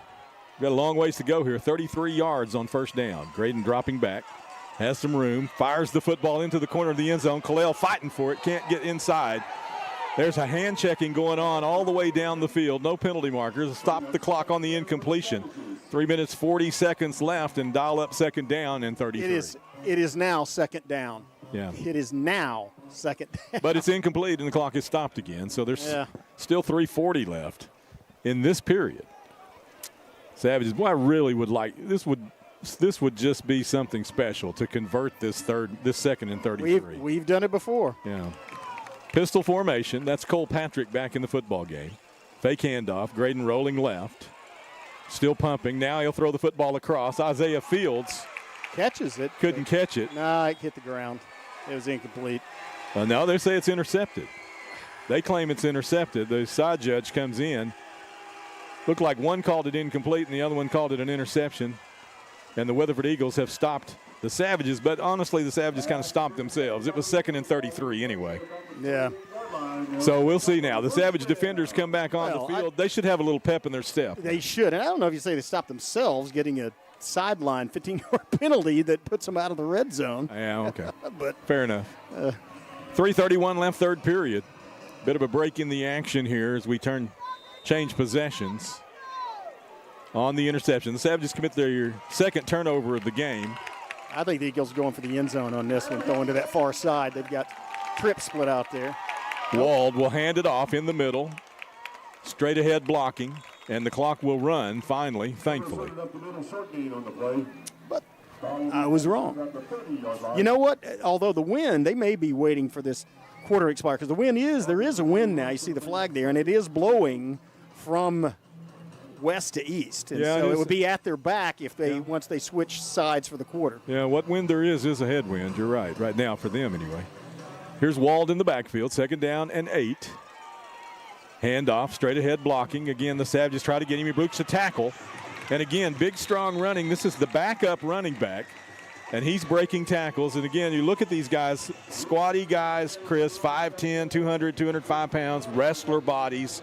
And we just are missing tackles there on that base play. Yeah, and I think that might have been Pratt that made the initial contact there. First down and 10, 43-yard line, Eagle territory. 4 receivers in the formation. So far they've stayed on the ground. Now they'll throw it. Inside, timing route. It's caught at the 48-yard line across midfield, Savage territory. Short of the first down by about a yard. About 2, really, if they mark it where he went down. But a big gain on the pass and catch. Second down and very short. Yeah, you're right. It is a long yard. Long yard and a half here. Long yard, almost 2 yards. Burt Reynolds could get it. Here's Wald setting back. Throws the football down. He's got a receiver open, and he was crushed by I think that was a safety blitz, wasn't it? Was that? That's Brian Clay. Oh, that's Brian Clay. Man, he came through and just crushed him as he released the football. Incompletion stops the clock with 2:05 left, and now it's 3rd down and 2. Hey, that's a good strategy by the Savage defensive crew. When you send those blitzes in, I mean, they may get those, little nickel and dime passes, but that does not allow time for anybody to get far downfield. Let's see if they go back to that Belly series base play here to try to get the first down. No, they're going to keep Wald on the ground. Savages will stack him up. He's not going to get it. They get him on the ground. Back to the line of scrimmage, not much more than that. 4th down now from just inside the midfield stripe. Officially, it'll be the 48-yard line, but it is between the 48 and 49. They have to get to the 47. So they've got 4th and a full yard to go here. Clock moves with 1:40 left, 3rd period. Savages in command on the scoreboard. 43-14 would like to get the football back with another 4-and-out stop. I think the Savages brought out Clay and put in an extra defensive lineman. Did they? I can't Looks like tell. they are stacked up front for sure. 5 on the line of scrimmage. Wald's going to try the right side. Savages can't get him on the ground. He'll move the chains across the 45-yard line, still pushing the pile, and he'll go down. Let's see where they spot him. Looks like they've got the foot down at the 46, which is what I thought. I thought his knee went down there. So they did stop his progress there. At the 44, the 44-yard line. That'll be a 1st and 10 for the Eagles. Clock moves with 1:09 left, 3rd period. And that looks like Maddox coming off from the opposite side. I think he had to go get his towel. Oh, yeah. He's putting it back in. 8 on the play clock. Clock under 1 minute. Wald has to snap it quickly. Here's motion. Fakes the jet sweep. Inside pass is blocked. That's an incomplete pass. As once again, the defensive linemen are just in his face so fast. Pin your ears back and go get him, boys. That's the way you stop this Weatherford offense. And the defensive line of the Savages having a stellar night. That was Jackson Porter and Bentley Brown. I didn't see which one of them blocked it. It might have been both, but both had their hands. Both left their feet, timed it perfectly, and swung at the ball. And that ball went back at the quarterback's face. 2nd down and 10. Clock stops on the incompletion. Still trying to get through the 3rd period of play here. A little confusion at the line of scrimmage. Yeah, Savages trying to scramble to get in position. Now they'll get a slot receiver out for the Weatherford side. Wald will take the snap, wants to throw the inside route, tipped and incomplete. Savages are right there, and Graydon's going to get a penalty. For incidental contact after the – Come on. It's like, dude, I got hit. Come on. And Graydon's looking at the ref with his hands up like, dude, I got hit 2 seconds. And they did call a penalty, but like after release the ball, that ball went off the guy's hands, and I touched Yeah. Okay. Settle in. 42.1 seconds left, 3rd period. They're going to get another penalty first down here. Keep fighting, fellas. Keep fighting. Just keep the emotion high. Keep your head in the game. Don't get demoralized for. Oh, I don't think there's a chance of that. No, I agree. Graydon did nothing egregious there. There was contact. I don't deny that there was contact between him and the receiver after the pass went through the receiver's hands, but he was committed from that safety position, so I don't see how you can penalize someone for that. In his competitiveness, he reminds me of it like a Michael Jordan that, you make him angry or do something where he is going to try that much harder, and you don't want 110% of Gray now. He's liable to take a pick six to the house. 15-yard penalty to the 30-yard line. The Eagles getting all the help they need from these guys in stripes. Pistol formation, 4 receivers. Ball on the right hash mark. Wald in formation. Will flip the back to the opposite side. Now they'll send motion. And they'll fake the jet sweep, hand the jet sweep. Tries the outside, breaks the tackle, 30-yard line. Penalty marker comes in. Contact at the 30, and the flag comes in. He gets to the 20-yard line, and we'll wait and see what the call is, but I don't think it's against the Eagles. I think, once again, it's against Broken Bow. Have we had a penalty without a play without a penalty yet on this drive? I don't know. I mean, it's a long enough game to begin with. But we had one, the block. Personal foul, face mask against Broken Bow. Another 15-yarder. Face mask? I didn't see it. It must have been the guy in front of him because that tackle was by Medoc, and he came from behind him. He tackled him from behind. They called it on the missed tackle at the 30, not the tackle at the 20. Okay. And maybe he did graze his face mask. And, if you get the face mask, it's 15 yards in high school, no matter. Yeah, there's no 5-yard face mask. So the Eagles with it 1st and 10 at the 10-yard line. This is probably the last snap of the half, unless it's a incompletion. They're going to hand it off in the middle, breaks it outside, turns it upfield, dodges a tackler, and gets into the end zone. As time, 15.1 seconds. So the Eagles get a touchdown. 43-20 is our score now. Extra point on the way. A lot of penalty yardage on that drive for the Weatherford Eagles. Whether it was deserved or not, you be the judge. Draw your own conclusions. Yeah. Here's the kick, and it's good. 43-21, the Savages with the lead. 15 seconds left here in the third period. We'll have a kickoff when play resumes. This is Broken Bow Savage football on YouTube. We'll be right back.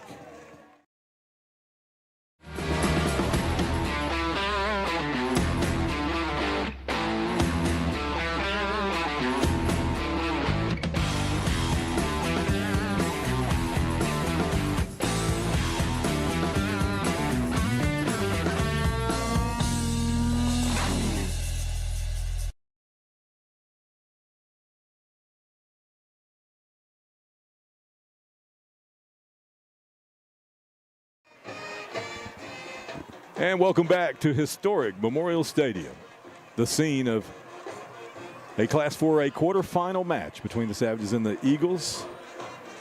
Chris, it's been one of those football games. I mean, we thought they were more evenly matched than it appears that they are. But right now, some things the Savages are having to overcome some diversity, or not adversity. Is what adversity, yeah. And it's a overcome some diversity. This is a dangerous point. It's now the almost the fourth quarter. That depends on your politics. Yeah.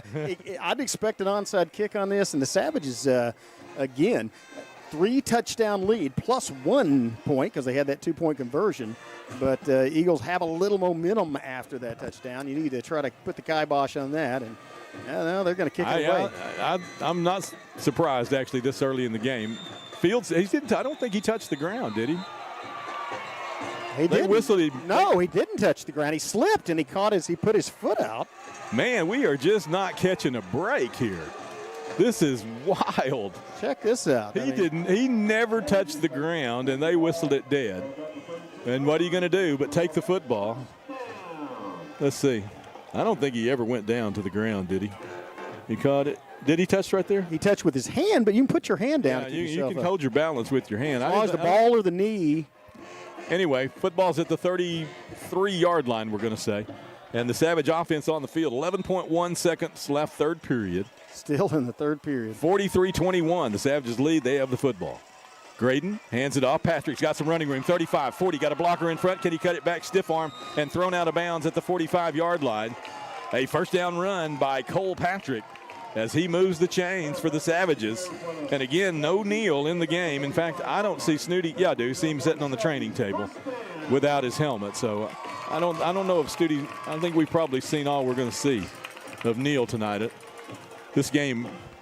You could question how competitive the game is. It is 43-21. It's a 3-touchdown game, but there's still a lot of game left. We're in the third quarter. Yeah, there's 12 minutes and 4 seconds of football left here. 4.4, which is about how long it takes Graydon to run a 40. Another play straight ahead.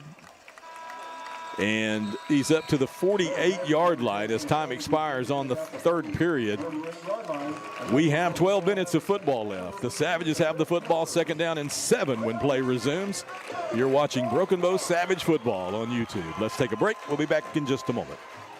We all have stories. Stories inspired by culture, competition, creativity. Stories show our humanity. They inspire us to greatness and remind us to be humble. Stories connect us to our communities and the rest of the world. We are the Chutta people, and these are our stories. See and share them at togetherwe'remore.com.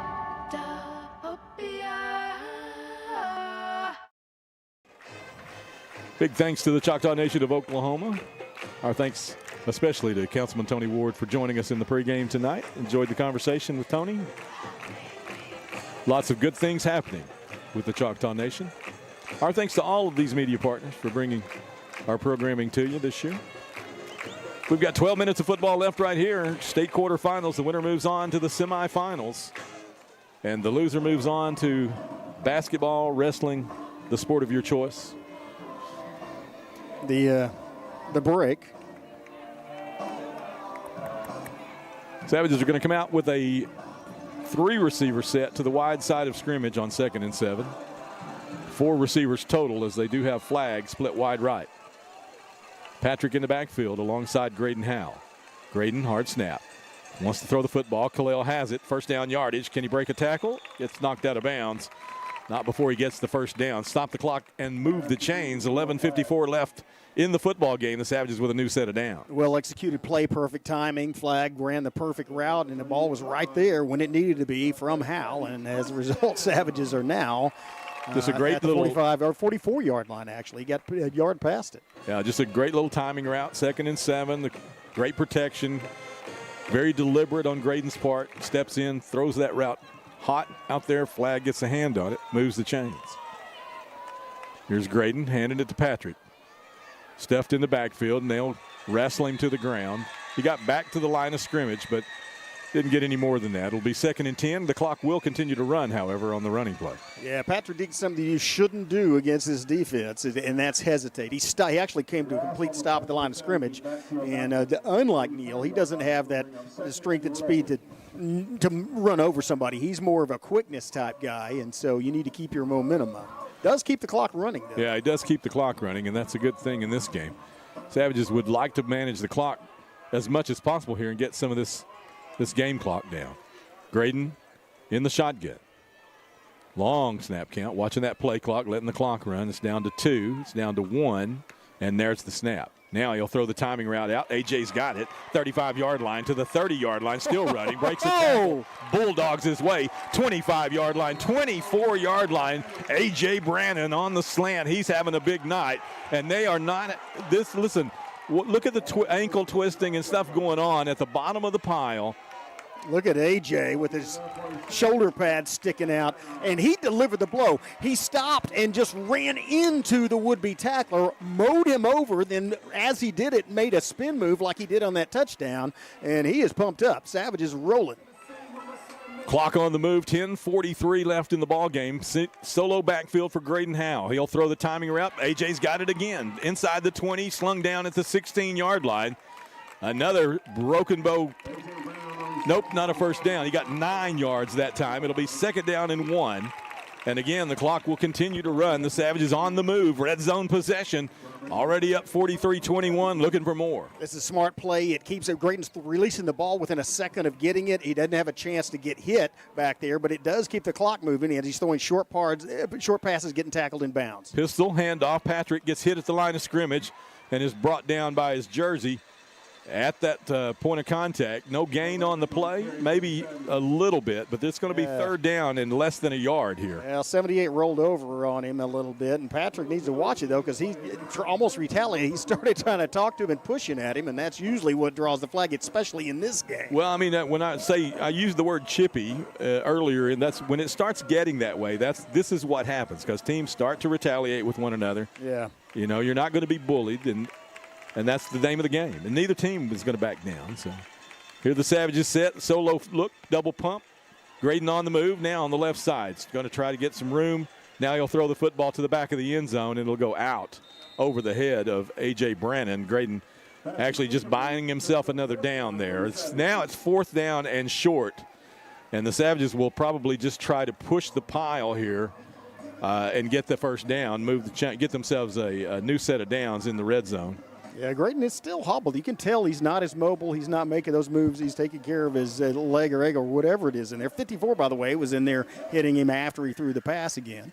Yeah, that young man's had enough penalties so far right now for targeting that I'm not sure why he's still in the game. 9:22 left. Clock stops on that incompletion. 4th down and very short. Graydon takes the snap, hands it to Cole Patrick. First down yardage, still fighting to the 10, to the 5, and he's down at the 4-yard line. Stop the clock. 9:15 left in the football game. Move the chains. Cole Patrick getting it done. Nice run by Patrick. He kept his feet, kept his legs turning, broke a couple of tackles, and had a nice job of blocking by the offensive line to open up that initial hole. He wasn't touched till he's past the line. That's where I was going next. Credit the guys up front. Josh McDaniel in the middle. Sonny Freeman, Hunter Shomo, Aiden Curry, Aiden Hammonds, Lucas Curry and Aiden Hammonds. Here we go. Power set, Meddock and Pratt. Handoff, Patrick's going to try that side. Nope, they're going to fake it, and Graydon's going to keep it. Turns the corner 5 to the corner to the flag. That's the Savage touchdown. And Broken Bow leads this one now 49-21, and every new point is a new school record for single season scoring, combined playoffs, regular season and playoffs. And Graydon Howell now has a rushing touchdown and a passing touchdown, and I think every game this season. That's impressive. It is. Didn't have a rushing one until then. Well, this is a prolific scoring football team, without a doubt. Zaragoza's kick through the uprights. For the record. There we go. 50 on the board for Broken Bow, 21 for the opponent. 8:46 left in the football game. We'll take a short timeout. Back with the kickoff in just a moment. Stay with us. At McCurtain County National Bank, we are continually seeking ways to meet the changing needs of our customers. We offer a full range of services such as free checking, online and mobile banking, as well as great rates on cabin and construction loans. We're providing results through better service while giving you a greater value for your dollar. Visit us on the web at mcnbonline.com. McCurtain County National Bank in Idabel, Broken Bow, Hochatown, and Valiant. Well, it has been the performance that you hoped for from the Broken Bow offense tonight. 50-21, they lead the Weatherford Eagles. 8:46 left in the football game. Savage defenders back out there and at them after this kickoff. Zaragoza will get us underway. A short kick that's going to bounce. It'll be fielded on the move, and the Savages will stack him up and get him down at about the 45-yard line. Not sure if he missed that kick, Chris, or what, but it went high but not long. Yeah, it looked like it was one of those place kicks, and usually gets those around the 30, 25, but that one was much shorter than usual. And interestingly enough, bounced off of the turf and then was fielded by their player. Yeah, but I don't think that's why I think it was a missed kick, because it wasn't if it would have been a called onside kick, you'd have seen the Savages scrambling, firing down, trying to get the ball. Instead, they were just playing coverage. The Eagles, Noah Wald will bring his offense back on the field, 46-yard line. 1st and 10. 8:41 left in the ball game. Savages trying to get in position. Wald's going to throw the football. Slant route, overthrows the intended receiver. Savages were in formation. I think that Savages shifting there at the end really confused the quarterback, and Wald had to throw it high, and he threw it too high. Thought maybe it would be intercepted. Trying to move to get in formation is what I was trying to say. They caught them trying to get that snap quick. I think you're right. I think that was intentional. Here we go, 2nd down and 10. Whistles stop play. Referee looking at the clock. Not sure why. 8:11 on the game clock. They'll reset the play clock. Maverick communicating some new time here. 8:31. 8:31. Putting time back on the clock here. Oh, the clock continued to run after the incompletion. That's what it was. Another 6 seconds. They'll put 8:31 back on. They'll put 20 seconds back on it. It was at 8:11 when they stopped it. Here comes motion. Handoff inside. Straight ahead running. Savages will grab him by the shoulders and roll him to the ground. Cale Ginn gets up off that pile. Jackson Porter's in there as well. Sky Baker. He gets good yardage, though. It's 33, maybe 4. He gets to midfield. They've got to get to the 44-yard line, so he needs 6 here on 3rd down. You know what you haven't seen in this second half, Skip, is the Savages giving up the big play and missing tackles, and Weatherford going all the way into the end zone. Clock under 8 minutes to go. Wald wants to throw the football. Timing route tipped at the line of scrimmage and incomplete. Nice. And that's a 6th or 7th tip at the line of scrimmage. Savages keep getting their hands on the football. They just reaching up, getting the big boys in front of him, pushing the pile back and getting their hands in the passing lanes. What a well-coached defense this is. 7:52 left now. Clock stops on the incompletion. It's a 4th down, and they need a full-on 6 yards, almost 7. Wald wants to throw. Timing route outside. Is it caught? It's short of the first. Well, no, he got forward progress. That's right. Yeah, they're going to give him right to the line to gain. That was well defended by Fields. Penalty in the backfield. At the 44-yard line, we have a could be holding penalty marker. We haven't really seen many holding penalties. In fact, I don't know if we've seen any this game. So on this 4th down play, personal foul, roughing the passer against the Savages. They got the first down either way. 7:47 left in the football game. 15-yard penalty. We'll step it off at the end of the play. Is that the way that works? I don't know about that. We'll find out. Well, we'll find out what they're going to do here. Yeah, he gets the 10. Looking at the replay. Gets the 10 on the pass. Nobody touched him. Roughing the pass. I don't think the quarterback was hit after that play by anybody. Well, that's what he called. I know he's called roughing the passer, but I just looked at the replay. Jonathan showed his phone. It's like there's nobody touched him. Here's motion. That was illegal. Loose ball. Walls has lost the handle on it. The ball's on the ground. Did the back get back on it? Looks like he did. I think he did. Eagles will retain possession. Clock continues to run now, down near the 7.5-minute mark. But that's a running play. The Eagles have conceded this game. It's a 4-touchdown. I mean, it's a 4-touchdown game. They're running. They're not trying to stop the clock. They know that the Savages are advancing to the semifinals, and they are ending their season here at Memorial Stadium.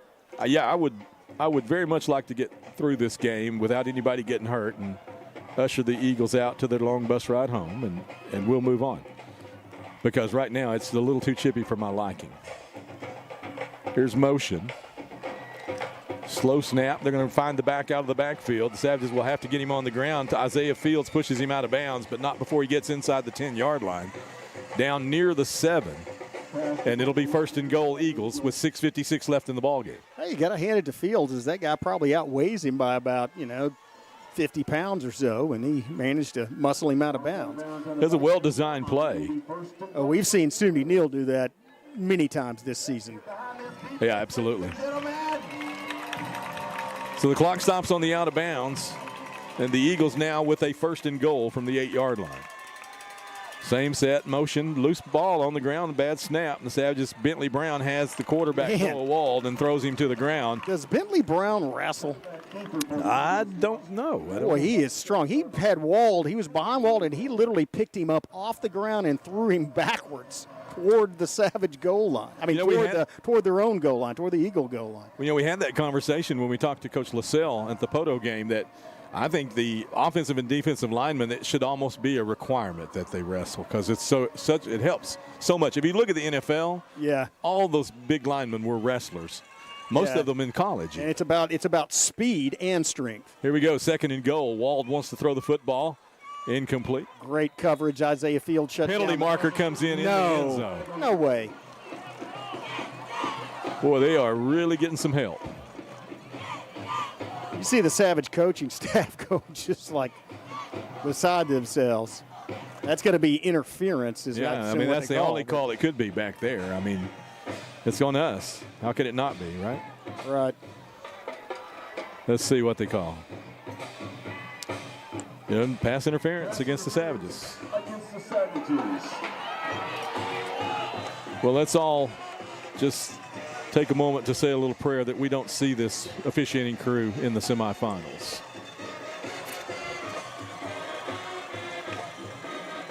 They run a power set here. They have a Jacoby Flynn, the receiver, is split well to the right side, guarded out here in the cover 1 by Graydon Howe. Otherwise, everybody's inside the box. Now they'll flip the power to the left side of the offense.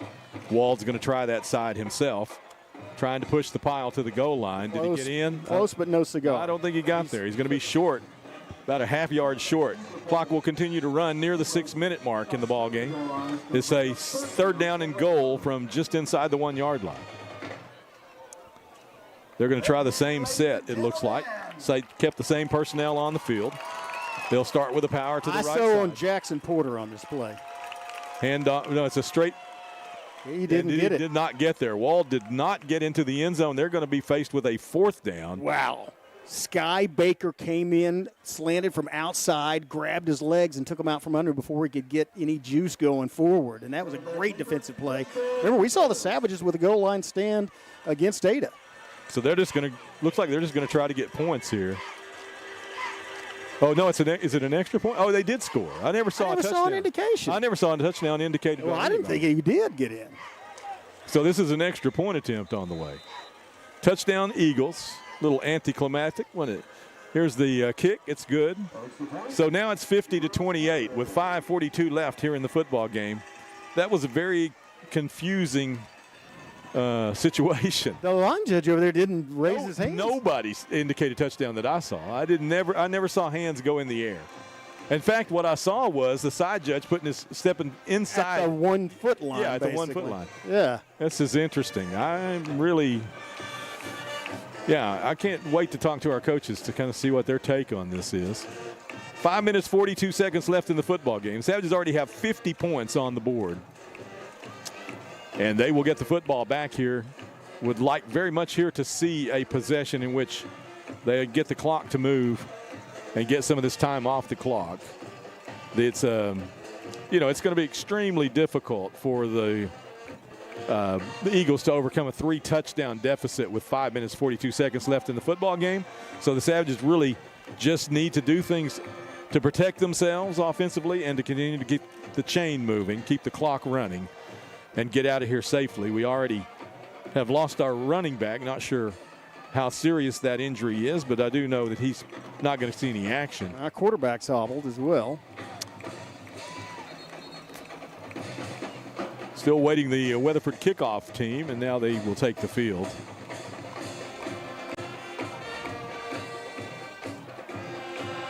I don't know if they've scouted this. You see the wide gap over here on this side of the field between there's a guy at the 50, and then we don't have anybody else until the 25-yard line, but that may change once he approaches the kicker approaches the football. Yeah, it looks like Mason Mays is kind of drifting back to that side.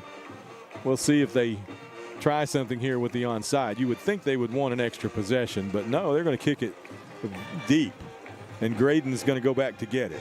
He's going to pick it up at the 5-yard line, and then he'll just slip out of bounds at the 10.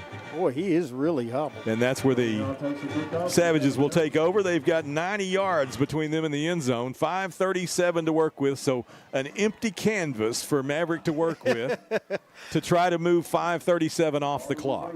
And you would, and he's going to do it with Blake Skelton at the helm. And keep in mind, he has an arm. I think it's Blake anyway. Now Blake is always in the sideline huddle, so don't be so sure he's going to take the field here. And we've got. No, he does not. Graydon Howe is going to take the field. Khalil Flagg and Dejon Hall will split to the right side here. Looks like Mason Mays in the backfield there. A.J. Brannon split left. We do have Williams, the H-back, in the game as well. They'll try the lead play. Slipping through is Mays, still on his feet to the 25-yard line, still running hard to the 30, and now he's flipped forward. Get on it, Mason Mays, making it happen. First down, Broken Bow. Clock will continue to run. 15 yards, and he broke 4 tackles doing it. Stop the clock, move the chains. The Savages with a 1st and 10. Man, I like seeing that. Mason Mays. Tough running. Savages will let the play clock continue to wind down as the game clock is on the move. We'll be under 5 minutes to go when we snap this again. Mays in the pistol behind Graydon Howe.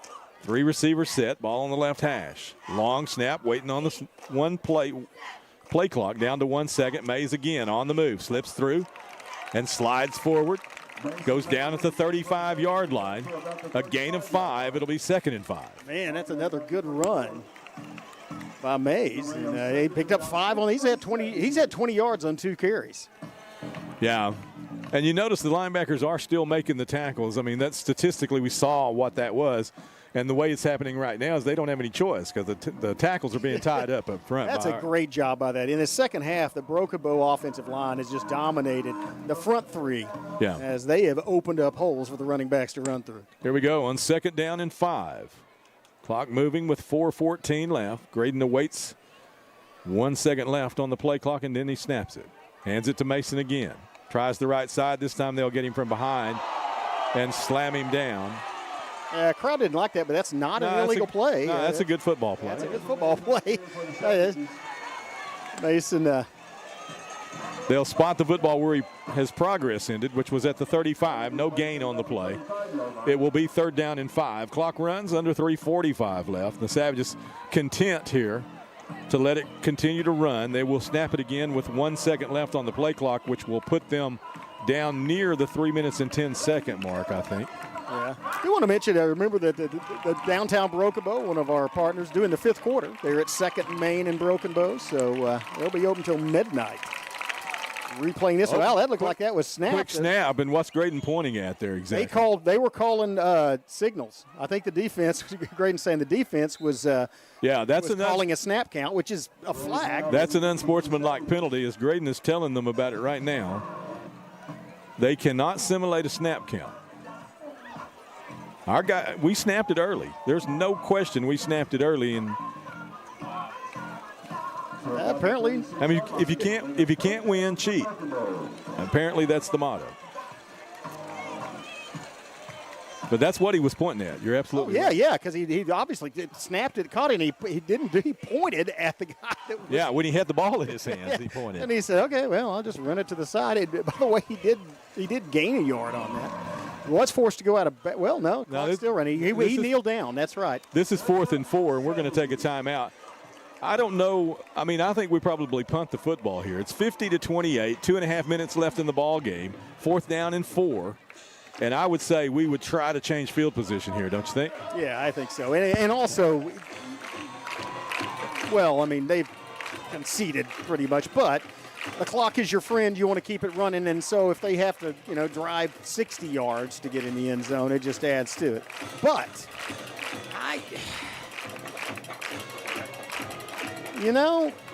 have we punted the ball tonight? You know what I think? We haven't. Not. This will be the first punt of the football. This will be the first punt of the football game. No. Yeah. Yeah, because we turned it over on downs. You're right. Yeah, no, we haven't punted it. They've punted it, but we have not. We have not punted it. Well, yeah, they punted it, and Graydon Howe ran it in, returned it for a touchdown. But, I think you may get up there and give a hard count, because if a 5-yard penalty would give you a first down. Well, now that's a really good point. Here is A.J. Brannon awaiting the snap from Cale Ginn. It's a high snap. A.J. goes up and gets it. He's ran into, and there's no flag. There's a penalty. Oh, there's the flag. I would say you got to call that. The guy just bulldozed him on purpose. That's a first down. That's going to be a first down. There's a flag on the play. That's got to be roughing the kicker, and then 5 yards gives you a first down. I would not. I mean, listen, I know I've got an open microphone here, but I'd never want Broken Bow to be known as a team that behaves themselves this way when they're getting their behinds whipped. Me either.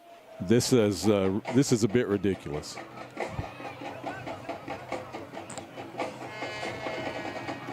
Personal foul, roughing the kicker. It'll be a 15-yard penalty, and the Savages will have a chance now to let the clock run down to 0.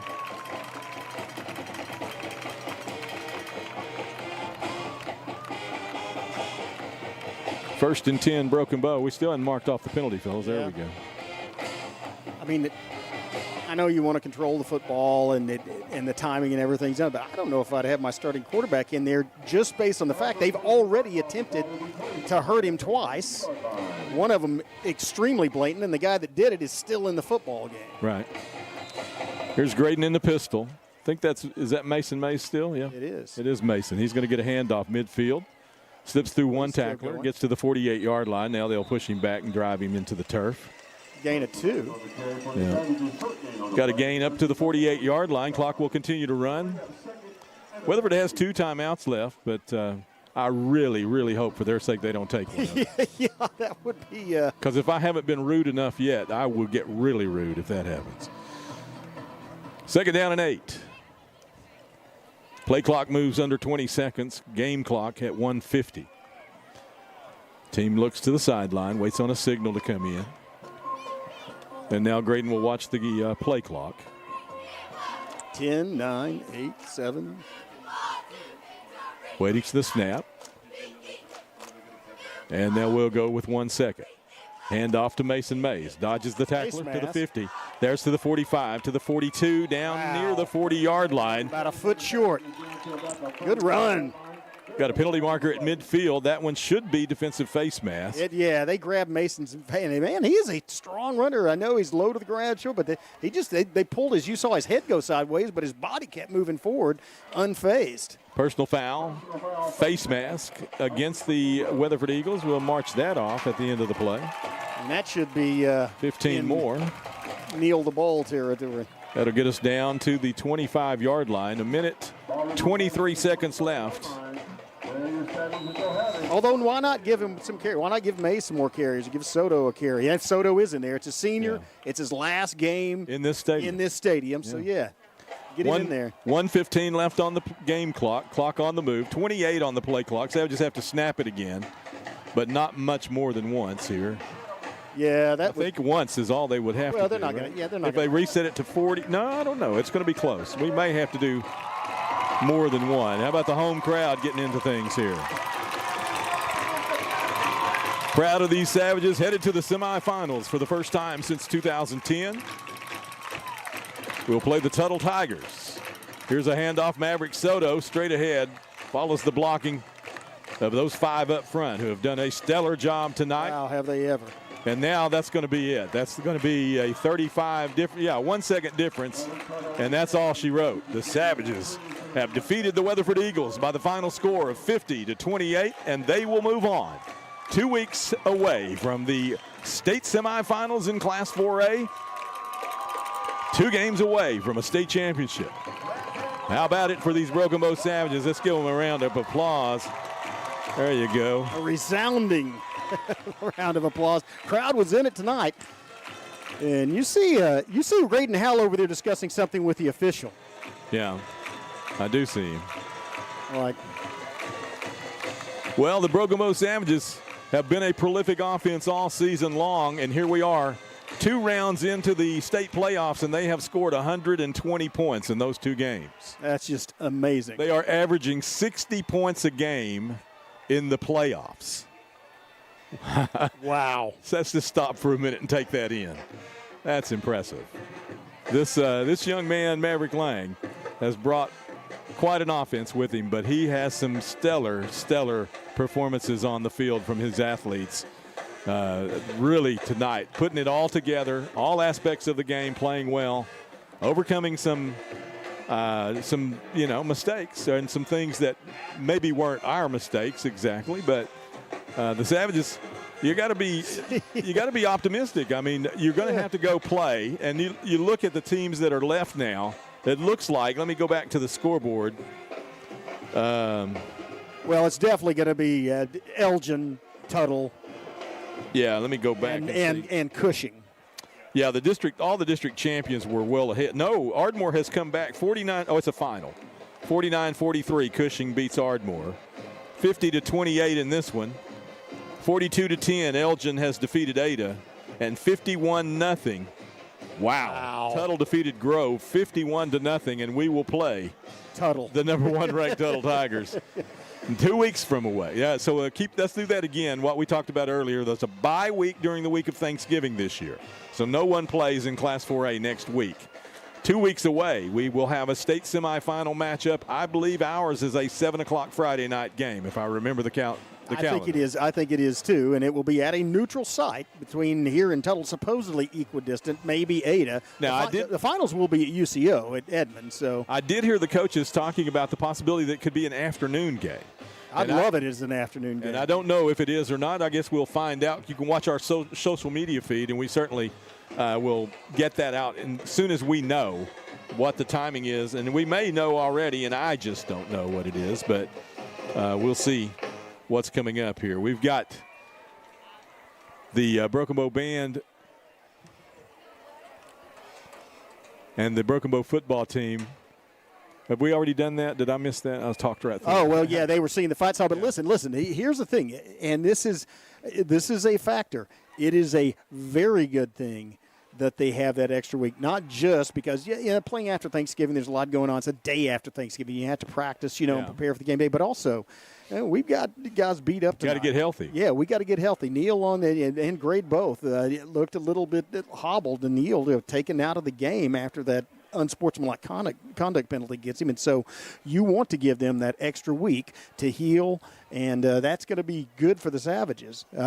And again, you are going to have to go play the Tuttle Tigers. The last meeting between those two teams was here on this field, and the Savages almost upset the defending state champion and at time undefeated Tuttle Tigers. Literally, it was a 1-point game. They missed an extra point to tie it in the rain here, but that was a first round. Yeah, I remember. That was a great football game. That was the 2019 Broken Bow Savages, and so Tuttle has experienced Broken Bow, and they know not to take any Broken Bow team lightly, but certainly not this one.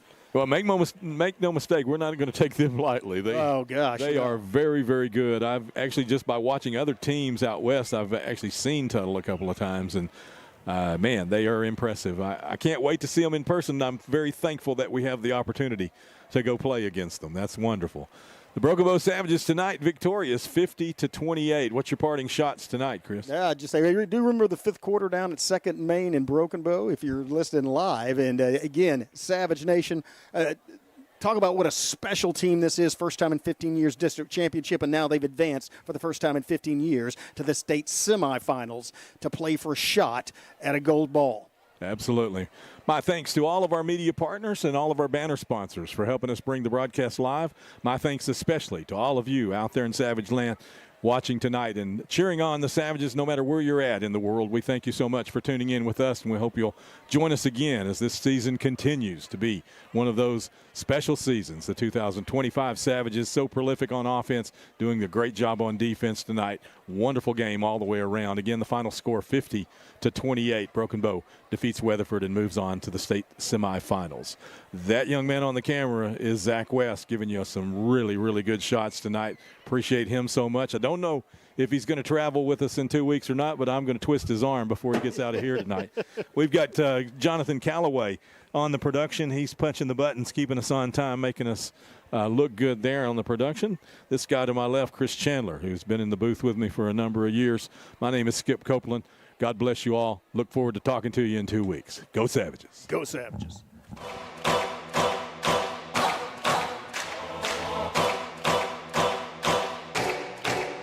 This is my time, I'm on the rise, can't hold me down, I'm too fly. This is my time, ready to shine, brighter than all of the lights. Cause when it's game time, seconds away and the game's on the line. There ain't no doubt in my mind, beating the buzzer like this is my time, this is my moment.